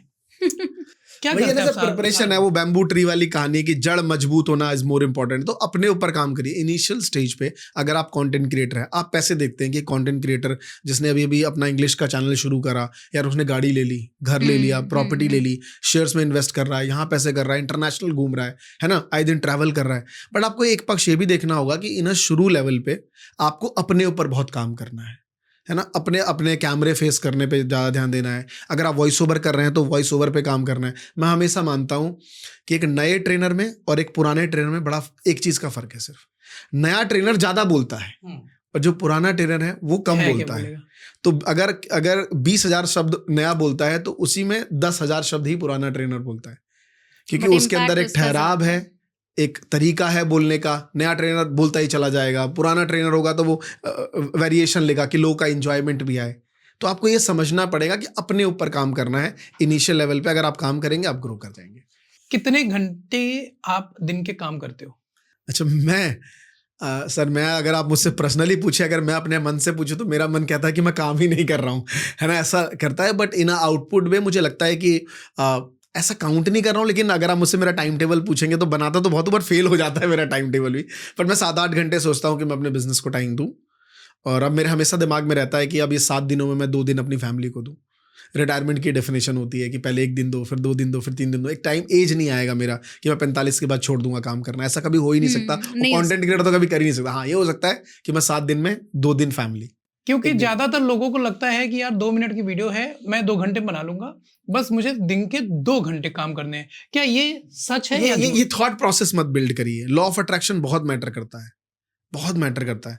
ज़्यादा आप सोचेंगे तभी आप बन पाएंगे, ये बात तो है। साइकोलॉजी काफ़ी इम्पैक्ट करती है, तो आप उसके बारे में सोचिए, कैसा कंटेंट बनाऊँ, क्या बनाऊँ। कोई एक ऐसा डॉट्स कहते हैं ना कि डॉट ही तो है जो आपको आगे ले आता है। द वन थिंग में कहानी, एक बुक है द वन थिंग, उसकी एक लाइन है कि कोई एक डॉट ऐसा होता है जो आपको हमेशा आगे ले आता है। क्या पता है, आपका एक गली का एक गार्ड जिसको आपने देखा और आपको लगा कि यार मुझे कुछ ऐसा बिजनेस शुरू करना चाहिए, तो आपके लिए टर्निंग पॉइंट वो गार्ड था। अगर आप उस गार्ड से नहीं मिलते तो बिजनेस बिल्ड नहीं कर पाते, है ना। जो ओला के फाउंडर है भावेश अग्रवाल, उनको यही तो थी प्रॉब्लम कि वो टैक्सी में गए थे और उसको उतार दिया गया कि भाई उतर जा, मैं आगे नहीं जाऊंगा। तब उसको आया कि मैं क्यों ना ऐसा एक प्लेटफॉर्म बिल्ड करूं और इंडिया में। तो दिस इज रियलिटी की टर्निंग पॉइंट है। आप ज्यादा सोचोगे, कोई ना कोई डॉट्स मिल जाएगा, आप ग्रो कर जाओगे। सिर्फ 2 मिनट के चक्कर में मत पड़ो, मैगी तक नहीं बनती सर। कमिंग टू पैसा, क्रिएटर आज के टाइम पे, बिकॉज जब हमने शुरू किया था, जैसे मुझे भी नहीं पता था पैसा आता या नहीं, बस मेरे मन में एक ख्याल था, एक तो मैं हेल्प करने जा रही थी लोगों के, और दूसरा ये था कि अगर इतने सारे लोग कुछ कर रहे हैं तो ऑब्वियसली उनको रिटर्न में कुछ तो मिलता होगा। बट आज सभी जानते हैं कि पैसा है, पर पैसा जो एक्सपेक्टेशन मुझे लगता है जनता की है कि अगर आप एक बड़े क्रिएटर हो तो इट्स लाइक कि आपके घर में पैसा ही पैसा है, जैसे आप पैसे पे सोते हो, पैसे के गद्दे हैं आपके, ऐसा माइंडसेट है। तो इसके लिए क्या करना चाहिए? देखिए, अगर वो इस लेवल पे सोचते हैं तो बहुत ही इनिशियल लेवल थॉट है उनका एक कंटेंट क्रिएशन को लेके, कि आप सिर्फ सब्सक्राइबर्स को देखते हैं, आप सोचते हैं तो बहुत अमीर आदमी होगा, है ना। ऐसा तो देखिए, हाँ, सब्सक्राइबर्स एंड व्यूज, वो ये बोलते हैं कि मैंने आपकी वीडियो लाइक की थी तो आपको पैसे मिले होंगे। मुझसे ये क्वेश्चन किया गया है, लिटरली किया गया है। ठीक है, ये उनकी सोच है, थैंक यू सो मच, आप ये सब इंटरेस्ट तो रखते हैं। लेकिन मैं आपको इतना ही कहना चाहता हूँ कि यूट्यूब पे सबसे पहले तो डिपेंड करता है आप किस निश में वीडियोस बनाते हैं, उसके अकॉर्डिंग आपको पैसा मिलता है ना। अगर इंडिया की बात करूँ तो किस निश पे वीडियोस बनाते हैं, दूसरा किस फॉर्मेट में वीडियो बनाते हैं। अगर आप लॉन्ग फॉर्म वीडियोस बनाते हैं, अगर आपके लाइक 1 लाख व्यूज़ आ रहे हैं, तो इंडिया में हर निश पे अलग है। जैसे फाइनेंस में अलग है, ट्रेडिंग में अलग है, एस्ट्रो में अलग है, व्लॉगिंग में अलग है। बट एवरेज अगर मैं बात करूँ तो 1000 व्यूज़ पे 80 रुपये बनते हैं, यानी कि 1 लाख व्यूज़ पे 8000 रुपये बने। ये एक एवरेज इंडिया में एक रूल है, राइट। बट हर फॉर्मेट का अलग अलग है। बट अगर मैं शॉर्ट की बात करूँ तो अगर आपको 1 लाख व्यूज़ आ गया तो मुश्किल से 25 या 30 रुपए बनते हैं। तो आप सोचिए कहाँ 8000, कहाँ 30 रुपए। तो आप इसी से अंदाजा लगा लीजिए कि शॉर्ट्स पे कितने मिलियन व्यूज में जाके 1 लाख रुपए बनेंगे, राइट। तो ये एक अलग फॉर्मेट है, अलग तरीका है, आपको समझना पड़ेगा। बट अच्छी बात है कि आप इसमें खोज कर रहे हैं। आई होप आप अपने चीज़ों को भी यूट्यूब पे ला सकते हैं। लेकिन आप ये एक्सपेक्टेशन से आएंगे कि फला क्रिएटर के इतने सब्सक्राइबर, इतने व्यूज़ हैं, ये इतना कमा रहा होगा, इतनी बड़ी अगर अपने अंदर एक इच्छा ले आएंगे, एक्सपेक्टेशन लेके आएंगे, तो आप शायद आगे नहीं बढ़ पाएंगे, आप तुरंत ही फ्रस्ट्रेटेड हो जाएंगे कि मैं पैसे नहीं बना रहा हूँ, रेदर देन कि आप समाज को कुछ वैल्यू देने आई जैसा आप लोग दे रहे हैं, है ना। तो फिर आपको जैसा आपने कहा बाय द प्रोडक्ट पैसा आएगा, तो जरूर पैसा आएगा और आपको मजा देगा।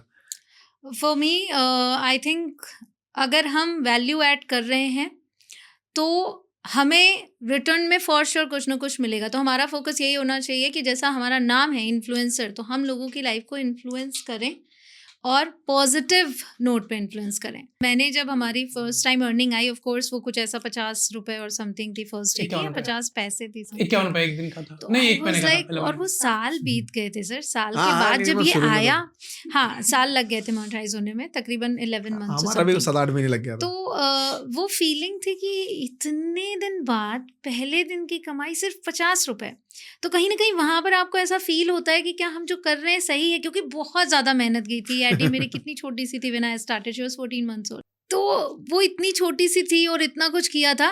बट हाँ, ग्रेजुअली बिकॉज हम काम करते रहे तो वो चीज़ें भी बड़ी अच्छा लगा। एक पॉइंट पे मैंने ये बात इनको बोली थी कि अभी हमारे इतने सब्सक्राइबर्स हैं तो इतना पैसा है, तो जब हमारे इतने सब्सक्राइबर्स होंगे तो इतना पैसा होगा।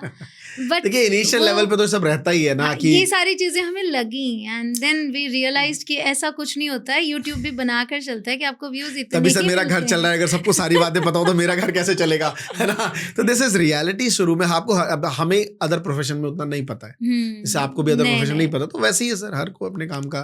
अच्छा, नीश की बात हम कर रहे हैं काफी टाइम से। आपने भी नीश चेंज किया है, आपने भी पहले आपने टीचिंग में थे, फिर टीचिंग से आप टेक्निकल चीजों पे बनाना स्टार्ट किया, यूट्यूब क्रिएशन से लेके मैनेजमेंट तक सिखाया, बट बाद में आप कुछ टाइम के लिए आप आगे ट्रेडिंग में जी नीश चेंज किया, एक्सप्लोर करते सेम रहते हो आप। चैनल पे। अब देखिए क्या है ना, अब क्या है कि मेरा ये जो काम है लाइक कंटेंट क्रिएशन हो रही है, मेरे दो ही थे। मैं पहले अकाउंट्स टीचर था, तो कहीं ना कहीं वो फाइनेंस रिलेटेड ही था, राइट। तो फिर मैंने एकदम से सडनली ये क्रिएटर इकोनॉमी ये सब में आ गया। बट मैंने देखा कि एक टाइम के बाद मेरा महात्मा जी टेक्निकल जो कि डिफरेंट चैनल था, वहाँ पे क्या किया जाए, तो करने को तो मैं बहुत कुछ एक्सप्लोर कर सकता हूँ। मुझे तो कुछ करना ही था उस चैनल को रन करने के लिए, क्योंकि सेम कॉन्टेंट में दोनों चैनल पर डालने का मुझे कुछ समझ नहीं आ रहा था। तो मुझे लगा जो मेरा प्रोफेशन रहा है शुरू से, मैंने पढ़ाई करी, CA किया मैंने, सारी चीज़ें, तो क्यों ना मैं फाइनेंस रिलेटेड ही करूँ। तो मैं वहाँ पे फिर ट्रेडिंग और ये सारी चीज़ें अभी भी करता हूँ, और वो मैं कर रहा हूँ क्योंकि मैंने उस पर स्टडी करी। मैंने पढ़ाया 10 साल अकाउंट्स पढ़ाया दिल्ली के टॉप स्कूल्स के बच्चों को, है ना। टॉप स्कूल के बच्चों को मैंने पढ़ाया। अभी मेरे बेटे का नाम मेरे किसी स्टूडेंट के नाम पे रखा हुआ था। जो मेरा यूट्यूब चैनल किसी ने गाइड किया, वो मेरा एक स्टूडेंट था, करमन सिंह गुजराल। तो DPS, मथुरा, RK पुरम, सब के बच्चे 10-10 घंटे पढ़ाया, 10 साल सर। तो जीवन में अगर आप 10 घंटा पढ़े तो बच्चा कहता था भगवान हो सर, आपको आंसर कैसे आता है? मैं मास्टर हूँ, तेरे को भी पढ़ाया, अगले को भी पढ़ा रहा हूँ, उसको भी पढ़ा रहा हूँ, दिन भर यही तो पढ़ा रहा हूँ। तो मुझे अगर कोई कहता ना कि मतलब यार आप लोग को कितना आंसर पता है, तो मैं समझता हूँ कि मास्टर समझता है कि सब कुछ नहीं है, दिन भर तो यही करते रहते हैं, तो इसमें कौन सी बड़ी बात है। तो इसी वजह से वो फाइनेंस हमने किया, अदरवाइज मैंने कोई ऐसा बहुत ज्यादा ट्रांजिशन अपने करियर में नहीं किया। ओके। कभी आपके दिमाग में ऐसा कुछ आया जब शुरू में यूट्यूब से पैसा आता है तो ऐसा लगता है यार बड़ा पैसा आ रहा है, बड़ा पैसा आ रहा है। सो जैसे कि मैं शुरू में जब सब्जी वाले के पास है, अच्छा 15 रुपए है, कोई बात नहीं भैया। सो ये थॉट प्रोसेस बिल्ड हो गया था जब शुरू में पैसा आया। हालांकि आई स्टिल रिमेम्बर पहला 1 साल के बाद 51 रुपए आए थे 1 महीने के। So it was not big amount, but मेरी जॉब रही होगी 25-26 हज़ार रुपए महीने की।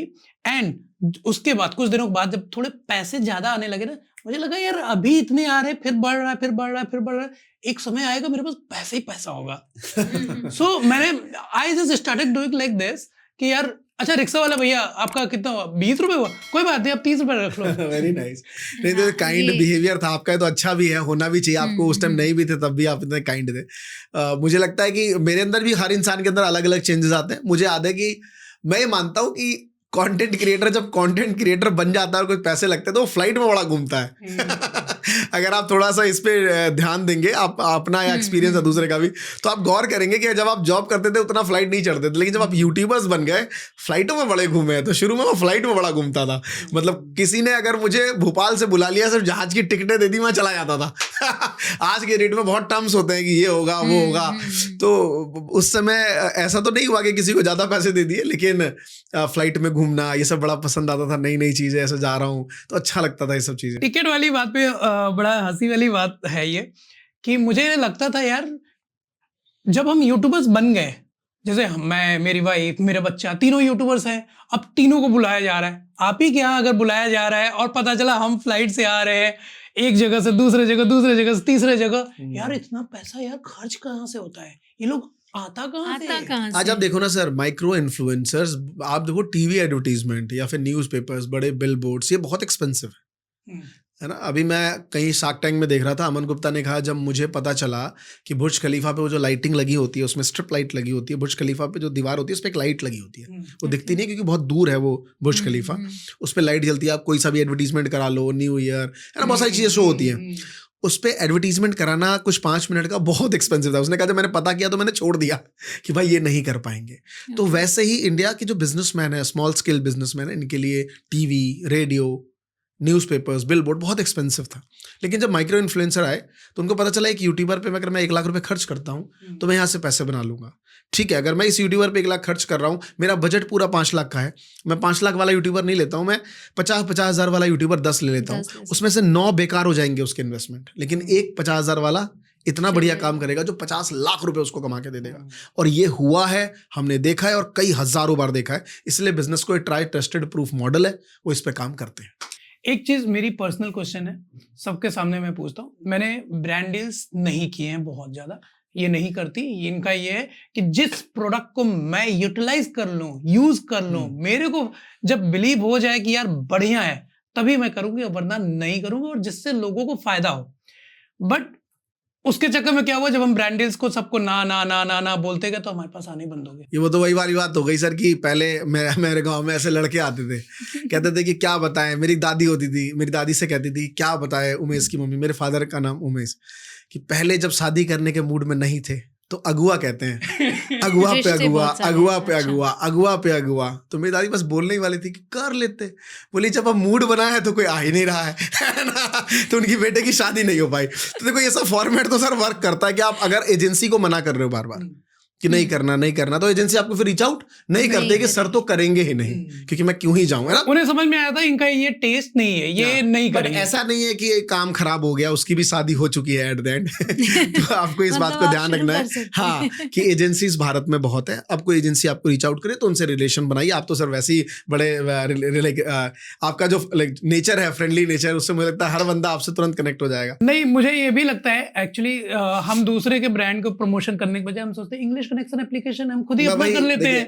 अब आपने उस मुद्दे पे कहा, मुझे ये बात पता है कि आप क्यों नहीं कर रहे हैं, क्या कर रहे हैं, क्योंकि आपके बहुत सारे प्रोडक्ट्स आप कर रहे हैं, बट एक नॉर्मल गेस्चर मैंने आपको बताया कि इस बात पे कर सकते हैं। ये क्वेश्चन उन क्रिएटर्स के लिए जो छोटे क्रिएटर्स हैं या मीडियम क्रिएटर्स हैं या इंस्टाग्राम पे हैं। जैसे हम इंस्टाग्राम पे हैं, हमने इंस्टाग्राम से एक भी डील आज तक कभी ली ही नहीं। लेकिन अगर आज आप निश्चय कर लेंगे कि मुझे अगले 1 महीने में इंस्टाग्राम से ब्रांड लेनी है, तो मैं गारंटी देके कह सकता हूं आप एक ना एक डील ले आएंगे। तो उनके लिए हेल्प कैसे होगा, वो कैसे ब्रांड डील्स लें?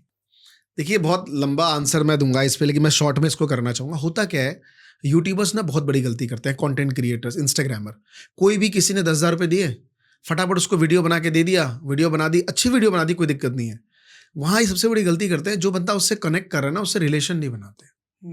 सर, जो पर्सन आपको रीच आउट कर रहा है, कहीं ना कहीं वो किसी कंपनी में होगा, आज वो उस कंपनी में है, वो जॉब छोड़ के किसी बड़ी कंपनी में जाएगा, क्योंकि वो काम तो करेगा ना वैसा ही। अगर आप आज यूट्यूबर हैं तो कहीं ना कहीं इसी रिलेटेड काम करेंगे ना।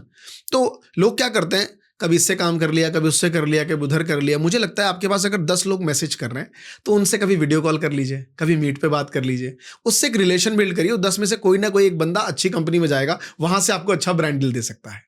तो आपको इनिशियल लेवल पे अपने जो आपके जो लाइक एजेंसीज होती हैं, एजेंसी के जो एम्प्लॉयज जो आपको रीच आउट करते हैं, उनसे रिलेशन अच्छा बना के रखिए। ये आपसे सीखने वाली बात है, और मैंने ये चीज देखा है, आप रिलेशनशिप बहुत अच्छे से बिल्ड करके चलते हो और उसको मेंटेन करते हो। मतलब मैंने कल रात में आपको फोन किया, रात के 9 बजे, और सिर्फ एक ही बात बोला कि पॉडकास्ट करना है। अरे आपने तुरंत कहा बस कल कर लेते हैं सर, कि आप आए और मुझे तो बहुत ही अच्छा लगा। सो ये नोट करने वाली बात है कि आप भी रिलेशनशिप बिल्ड करिए। एंड अच्छा, आपका पेन पॉइंट अभी का क्या है कि यार, क्योंकि मैं डायरेक्ट क्वेश्चन बोल देता हूँ। मैं जवाब दूं? अभी कोई पेन पॉइंट नहीं है, क्योंकि सर वैसे भी तीर्थ यात्रा करके आए। मैं बता रही हूँ, जो पीस ऑफ माइंड मिलता है ना, जब आप आस्था करते हैं, जब आप जुड़ते हैं भगवान से, तो बहुत सारी प्रॉब्लम्स वैसे ही सॉल्व हो जाती हैं Correct. क्योंकि यहाँ शांत हो जाते हैं। नहीं, मैं आपका पेन पॉइंट ये समझता हूँ कि आप क्रिएटर्स की बहुत ज्यादा से ज्यादा हेल्प करना चाहते हो। मैंने आपके वीडियोस देखे हैं। आपके अंदर एक जुनून है कि यार भारत के हर एक क्रिएटर को हेल्प करना है। सो ये जो मिशन आप लेके चल रहे हो, इसका फ्यूचर क्या है? बहुत, मुझे लगता है सर ये बहुत वाइडर एरिया है। मतलब मैं हमेशा देखता हूँ, मुझे सामने दिखता है कई तो मैं, आप बिलीव नहीं करोगे, कई प्रोफेसर को मैंने बहुत गंदी तरीके से वीडियो में डांटा है, बहुत बुरी तरीके से। बाद में रियलाइज हुआ कि भाई ज़्यादा ही डांट दिया यार, क्योंकि मुझे दिख रहा है कि ये ग्रो कर सकता है, बट ये गलत रास्ते पे है। अब आपको मैं बता दूं, अपोलो के एक डॉक्टर थे मेरे स्टूडेंट, आए बाद में, मैंने क्या बनाते हो, बोले सर हम प्रिडिक्शन वीडियो बनाते हैं कि बेटी होगी या बेटा होगा, कुछ उस तरीके से। वो लाइक डॉक्टर मतलब वो डॉक्टर थे, लेकिन वो एस्ट्रोलॉजी और इन तरीके से प्रिडिक्शन। मैंने कहा सर इतने बड़े डॉक्टर हैं आप और ये सब। बोले सर एक मेरी वीडियो चल गई थी विराट कोहली के टाइम पे, मैंने बनाई, चल गई। ले भाई एक वीडियो गलत क्या हो गई, उन्होंने अपना प्रोफेशन ही चेंज कर लिया यूट्यूब पे, भले वो डॉक्टर नहीं है अभी भी। तो वही कहना है कि गलत डिसीजन मत लीजिए, आपको बड़ा संभल के अपना काम करना है कि क्या करना है। तो मैं वही बोलता हूँ कि मैं, आपने मुझसे बोला कि मेरी पेन पॉइंट तो नहीं है, लेकिन मेरा एक मिशन है कि मुझे दिखता है, मुझे उन लोगों में कभी समझ नहीं आता कि कोई अगर डांस गाना नाचना, तो मैं उन सिंगर विंगर, तो मुझे उनको गाइड नहीं कर पाता मैं, क्योंकि मेरी वो एक्सपर्टीज नहीं है वहाँ पे। लेकिन मैं देखता हूँ अगर आपके अंदर कोई स्किल है, डॉक्टर है, टीचर है, एस्ट्रोलॉजर है, कोई भी स्किल से रिलेटेड काम करते हैं और वो भटक रहे होते हैं, तो मुझे बहुत गुस्सा आता है। मुझे लगता है कि ये बंदा ग्रो कर सकता है, बस ये राइट स्टेप पे नहीं है। आप बेसिकली उनकी हेल्प करना चाहते हैं, बट बशर्ते वो सुने भी उस चीज़ को, हाँ जी। जैसे बहुत सारे, क्या आपको कितने एग्जांपल दूं। अभी एक लेडी ने मुझे फ़ोन किया कि सर मैं अभी एडोबी में हूँ, तो मुझे लगा अरे यार एडोबी में, तो पहले तो मैं काट रहा था फ़ोन कि मैं बिजी था, पर उन्होंने जब एडोबी बोला तो मैंने खुद इंटरेस्ट लिया कि मैं इनसे बात करूँ कि क्या बनाना चाहते हैं। फिर उन्होंने ऐसे अतरंगी चैनल का नाम लिया कि मेरे को लगा यार अभी टीम ही बात कर पाएगी, मैं गाइड नहीं कर पाऊँ, मैं गुस्सा आ जाएगा मुझे। अब तो कई बार आपको लगता है ऐसा कि आप एक स्टेट ऑफ माइंड वो अचीव कर लेते हो, फिर आप लोग बिल्कुल हेल्प नहीं कर पाते। अब तक का सबसे बड़ा आपका अचीवमेंट वी मेक क्रिएटर्स से रिलेटेड, जिसमें आपको लगता है यार मैंने इतने क्रिएटर्स को एक साथ ट्रेन कर दिया, ऐसा कोई मोमेंट? मुझे लगता है सर मैंने वैसे तो बहुत मोमेंट रहे हैं मेरे जीवन में, चाहे वो यूट्यूब ने ऑफिशियल दिल्ली का मुझे सिटी एम्बेसडर बनाया था, कि जिस यूट्यूब पे हम लोग वीडियो बनाते हैं, वो ऑफिशियल दिल्ली का एक ट्रेनर बनाया। फिर इतना उनको अच्छा लगा कि उन्होंने बिहार का बना दिया 2024 में 23 में, तो 2 साल में ट्रेनर रहा ऑफिशियल, तो इस बात का बड़ा प्राउड रहा मेरे। और दूसरा, जो मैंने 5000 क्रिएटर्स इंदिरा गांधी स्टेडियम में बुलाए थे, कई बार सोचता हूँ तो अब तो आसान लगता है क्योंकि वो करता चला गया, लेकिन कभी कभी सोचता हूँ, बोलता हूँ यार नहीं हो पाता यार, अब मैं दोबारा भी चाहूँ तो बड़ी मेहनत करनी पड़ेगी। उसमें आपने वर्ल्ड रिकॉर्ड भी बनाया था। हाँ, हमने वर्ल्ड रिकॉर्ड किया था 5000 कंटेंट क्रिएटर्स का, तो जिसमें आप सबका योगदान था सर। आप नहीं आते तो वो पॉसिबल नहीं हो पाता।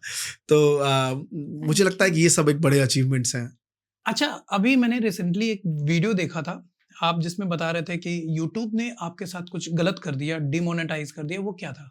वो बेसिकली क्या है ना, महात्मा जी टेक्निकल पे ऑलमोस्ट 1500 वीडियोस बनी है। तो अब क्या होता है, बहुत सारी पुरानी वीडियोस मैंने क्या कहा, जब हम खुद शुरू में थे, ऑनलाइन अर्निंग कुछ ऐसा लिखा था वहाँ पे, है ना, तो उस वजह से मैं इसको बहुत मिसगाइड नहीं करना चाहूँगा। वैसे उनका मेल जो आया था वो मिसगाइडेड था, तो मैंने बोला भी था, उसमें लिखा था ईटिंग डिसऑर्डर कंटेंट, तो हमारा तो कुछ ऐसा कोई कंटेंट है नहीं। लेकिन फिर मैंने टीम से बात करी तो पता चला कि शुरुआत में ना क्या होता है, गलत का एक डेफिनेशन है। जब हम लोग ऑनलाइन अर्निंग ऐसा कुछ वीडियोस बनाते थे, तो टाइटल में ना गारंटी, ऐसे 100% मार्क्स गारंटी, नॉर्मली टीचर भी लिख देता ना टाइटल में, जैसे वीडियो चले, तो उस टाइम वो यूट्यूब की नजरों में फेयर था।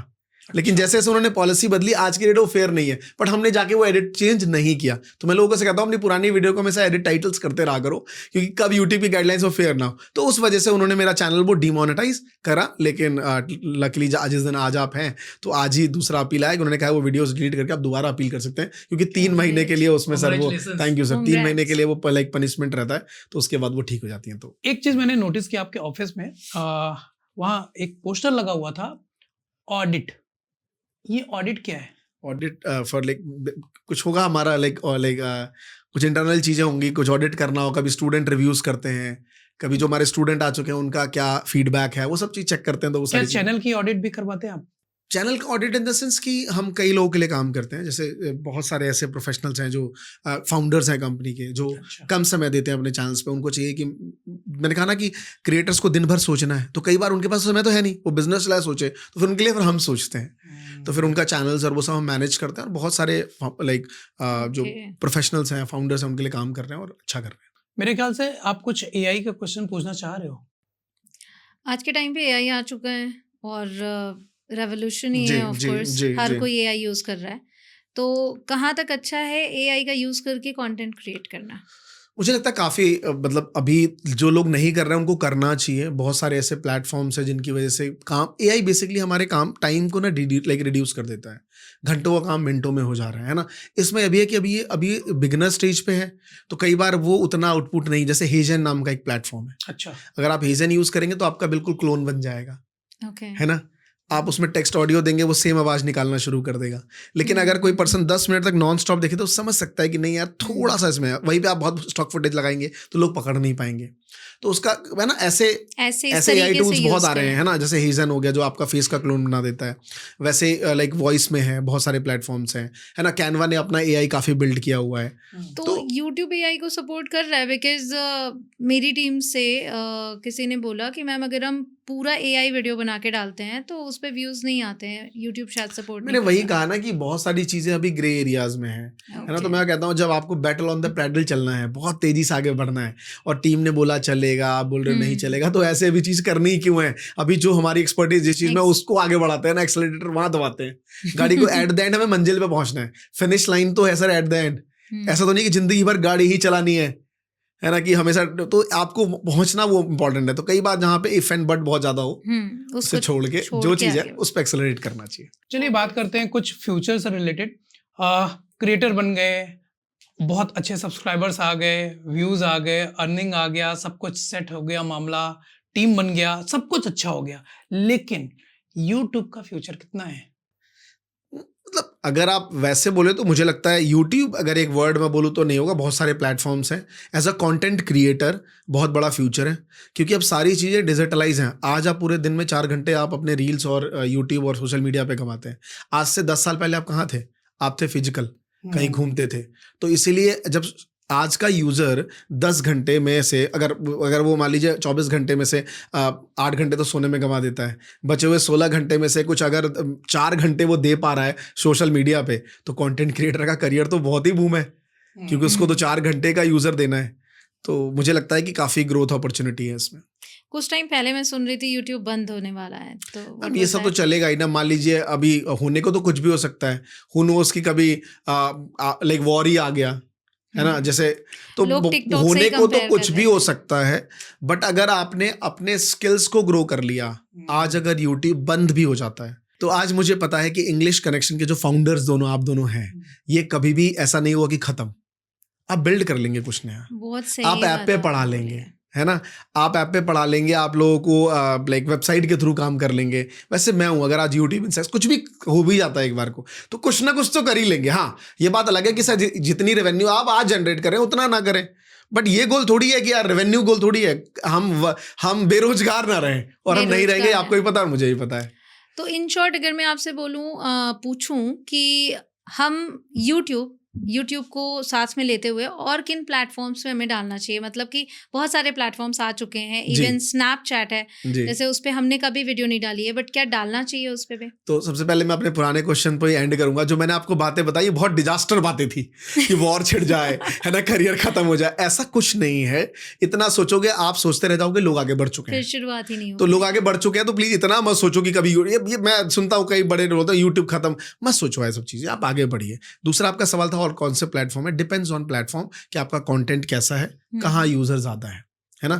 अगर आपका 1 मिनट एंटरटेनमेंट कंटेंट है तो ज्यादा आप इंस्टाग्राम पे रहिए, वहां ज्यादा है। अगर आपका एजुकेशनल कंटेंट है तो आप यूट्यूब पे बनाइए, क्योंकि लॉन्ग फॉर्म वीडियो लोग सर्च करते हैं, क्योंकि यूट्यूब एक सर्चेबल माइंडसेट लेके आता है। इंस्टाग्राम पे लोग सर्च नहीं करते। आप इतना ज्यादा एक्टिव है तभी आप 1-2 बार आपने कुछ इंस्टा पे सर्च किया होगा नाम के अलावा।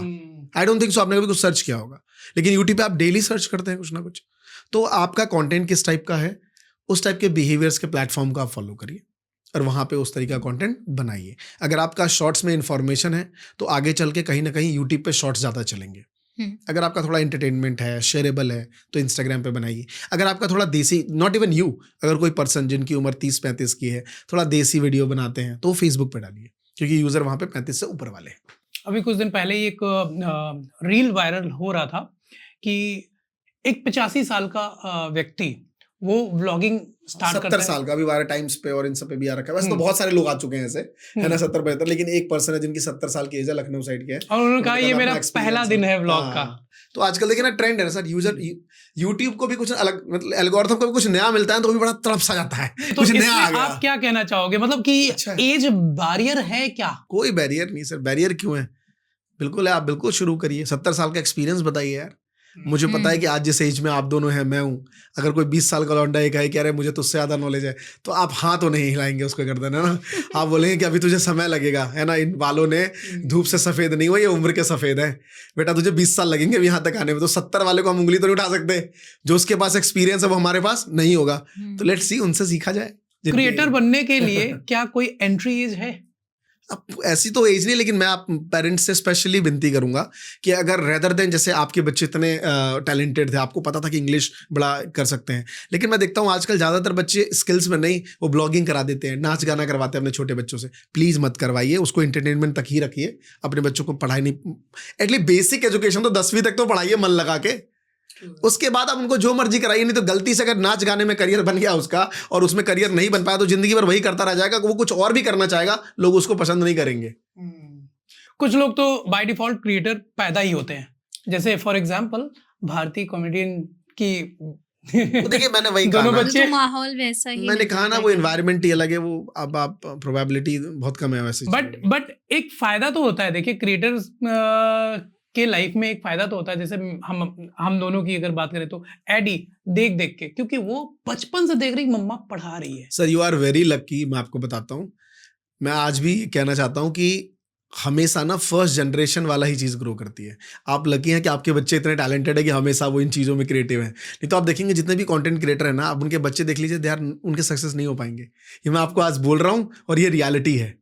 जैसा फिल्मों में होता है ना, Legend। शाहरुख खान के बेटे नहीं कर पाए उसके, यही कहानी यूट्यूब पे भी होगी। आज से आप सिर्फ 15 साल बाद देखिएगा और इस वीडियो को सुनिएगा। आप अपने बच्चे को यूट्यूबर बनाएंगे? मतलब मैं तो डेफिनेटली, वो कंटेंट क्रिएशन करना चाहेगा तो मैं लाऊंगा, बट मैंने उसको इतना, अभी तक उसका कोई सोशल मीडिया नहीं है, कुछ नहीं है। मैं चाहता हूँ अपनी जिंदगी जी ले, क्योंकि जिस दिन लाऊंगा वो यही करने ही वाला है, तो अभी कम से कम अपनी जो लाइफ जी रहा है वो जी ले, इसलिए मैं उसको भी थोड़ा इसमें नहीं लाया हूँ इन सब चीजों में। अमरीश भाई, मेरे पास सवाल बहुत है बट टाइम की कमी हो रहा है, मैं तो आउट हूँ, इनसे पूछ लेता हूँ। कुछ आप पूछना चाहोगे क्या? आई थिंक हमने सब कुछ पूछ लिया है, बिकॉज मेरी इच्छा यही थी कि हमारे जितने भी व्यूअर्स हैं, जो भी नए क्रिएटर्स हैं या फिर जो सोच रहे हैं कि कुछ करते हैं, कुछ हम कर सकते हैं, तो उनको उनके जवाब मिले हों। बिकॉज शुरुआत करने से पहले के क्वेश्चंस और शुरुआत करने के बाद जो एक गिव अप वाला पॉइंट आता है, एक टाइम आता है, क्योंकि मोनेटाइजेशन में वक्त लगता है। अब तो शॉर्ट्स है फिर भी जल्दी हो जाता है, बट वक्त जो लगता है उसमें लोग पेशेंस, आज के टाइम पे पेशेंस बहुत कम है मेरे हिसाब से। 2 महीने ट्राई किया, 3 महीने ट्राई किया, 3 months हो गए, बहुत ज़्यादा टाइम हो गया, लग नहीं रहा है कुछ होगा। तो एक ये सवाल भी आ गया यहाँ पे कि ड्यूरेशन उन्हें कब तक ट्राई करते रहना चाहिए? देखिए ये भी ना, मैं इन सब टॉपिक पे करीबन 1 घंटे बोलता हूँ, लेकिन आप बड़ा शॉर्ट में पूछते हैं तो मैं समझ नहीं आता कि मैं इंस्टेंट क्या आंसर दूं कि लोग कभी गलत ना समझ लें। लेकिन मैं इतना ही कहना चाहता हूँ कि ये बात तो राइट है कि ट्राई की भी एक डेफिनेशन है ना, आप कुछ कब तक करना है किसी भी चीज़ को, है ना। तो बहुत सिंपल ये है कि करने की भी एक डेफिनेशन होती है कि आप कितनी शिद्दत से कर रहे हैं। मैं एक सज्जन से परसों मिला, वो 1 साल से वीडियो बना चुके हैं दोस्तों, अभी तक उन्होंने सिर्फ म्यूजिक से ही वीडियो बना रहे हैं, वो अभी तक अपनी आवाज़ तक नहीं ला पाए। अब वो बोले सर मैं 250 वीडियो बना चुका हूँ, साल से बना रहा हूँ। मुझे लगता है आपका पहला ही दिन है आज, है। तो आपकी नज़रों में शायद वो 1 साल होगा। अगर आप किसी ट्रेनर से, किसी मेंटोर से पूछेंगे तो बोलेगा बेटा अभी तो पहले दिन पे ही है।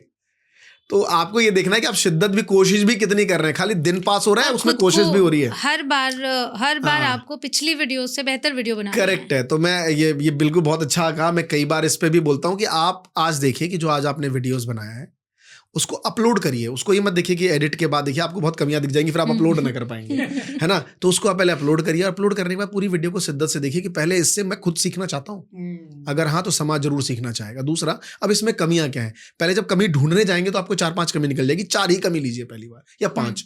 उस 5 पॉइंटर्स को नोट करिए और अगली वीडियो में 5 मिस्टेक नहीं होनी चाहिए जो आपने पिछली वीडियो में करा है, फिर वो ठीक हो जाएंगे। फिर धीरे धीरे धीरे फिर आप 16 मिलियन सब्सक्राइबर्स और इस तरीके से ग्रो कर जाएंगे। आई थिंक ये हर चीज़ में लागू होती है। इंग्लिश में भी Correct. मैं यही बोलती हूँ कि जब भी आपने कुछ सीखा सबसे पहले उसे हम्म। अप्लाई करें, और अप्लाई करने के बाद जैसे मैं बोलती हूँ कि आप रिकॉर्ड करो, देखो और आप कंपेयर करो कि जो आपने पिछली बार रिकॉर्ड किया था उससे बेहतर है या नहीं। करेक्ट। तो जब आप वो करोगे तो आई गेस एक तो टारगेट पकड़ लेना है कि मुझे ये करना ही है, जब तक हो नहीं जाता तब तक रुकना नहीं, करेक्ट। बट अपने आप को इम्प्रूव करते रहना है। तो जो टाइम लिमिट है वो वैसे भी छोटी हो जानी है, बहुत जल्दी आप अचीव कर लेंगे और आपका चैनल भी मोनेटाइज होगा। एंड ऑब्वियसली जो भी आपके सवाल बचे हैं, तो सर के 2 चैनल्स हैं, we make creators Thank and you so Mahatma ji much. Technical, वो आप देखेंगे तो आपको जवाब मिलते रहेंगे। Thank you sir, thank you ma'am. थोड़ी सी बात कर लेते हैं रैपिड फायर पे। जी रेडी? रेडी। चलिए, यूट्यूब और इंस्टाग्राम, यूट्यूब सर। फेसबुक और ट्विटर, फेसबुक। ऑफ कोर्स, जी। टेलीग्राम और व्हाट्सएप, टेलीग्राम। पैशन और पैसा, पैशन। कैमरा इंपॉर्टेंट और कंटेंट, वैसे तो बोथ है बट कंटेंट। फैमिली टाइम और फॉलोअर्स टाइम, ये बड़ा वो है, लेकिन अभी तक का जीवन फॉलोअर्स में गया है तो followers. Because they are the family. जी। Creators versus influencers, creators. One advice for 18-year-old creator, आज ही अपना इंस्टाग्राम यूट्यूब चैनल बिल्ड करो, और गलतियां होंगी, ठोकरें खाओगे, लेकिन एक डर से जब गलतियां करोगे बार बार तो कुछ नया सीखोगे, और अपने कुछ भी कोई भी प्रोफेशन हो आपका, सोशल मीडिया पे आ जाओ, नहीं तो बहुत देर हो जाएगी 2030 के बाद। ऐसा एक मिस्टेक जो आप दोबारा कभी नहीं करना चाहोगे? बिना सोचे समझे कोई भी कंटेंट बना देना जिसमें आप पॉपुलर हो गए और समाज आपको उसी से जानता है। लाइफ का सबसे बड़ा सेटिस्फैक्शन पॉइंट आपका? अभी जो मैं 12 ज्योतिर्लिंग की यात्रा कर रहा, मुझे लगता है सबसे best satisfaction moment. Her her Mahadev. Her her Mahadev. Her her Mahadev. Thank you so much Amrish भाई, थैंक यू सर। बहुत बहुत अच्छा लगा, थैंक यू सो मच। और आई एम श्योर कि इन्हें भी अच्छा लगा, और अगर अच्छा लगा तो 1 लाइक तो बनता है।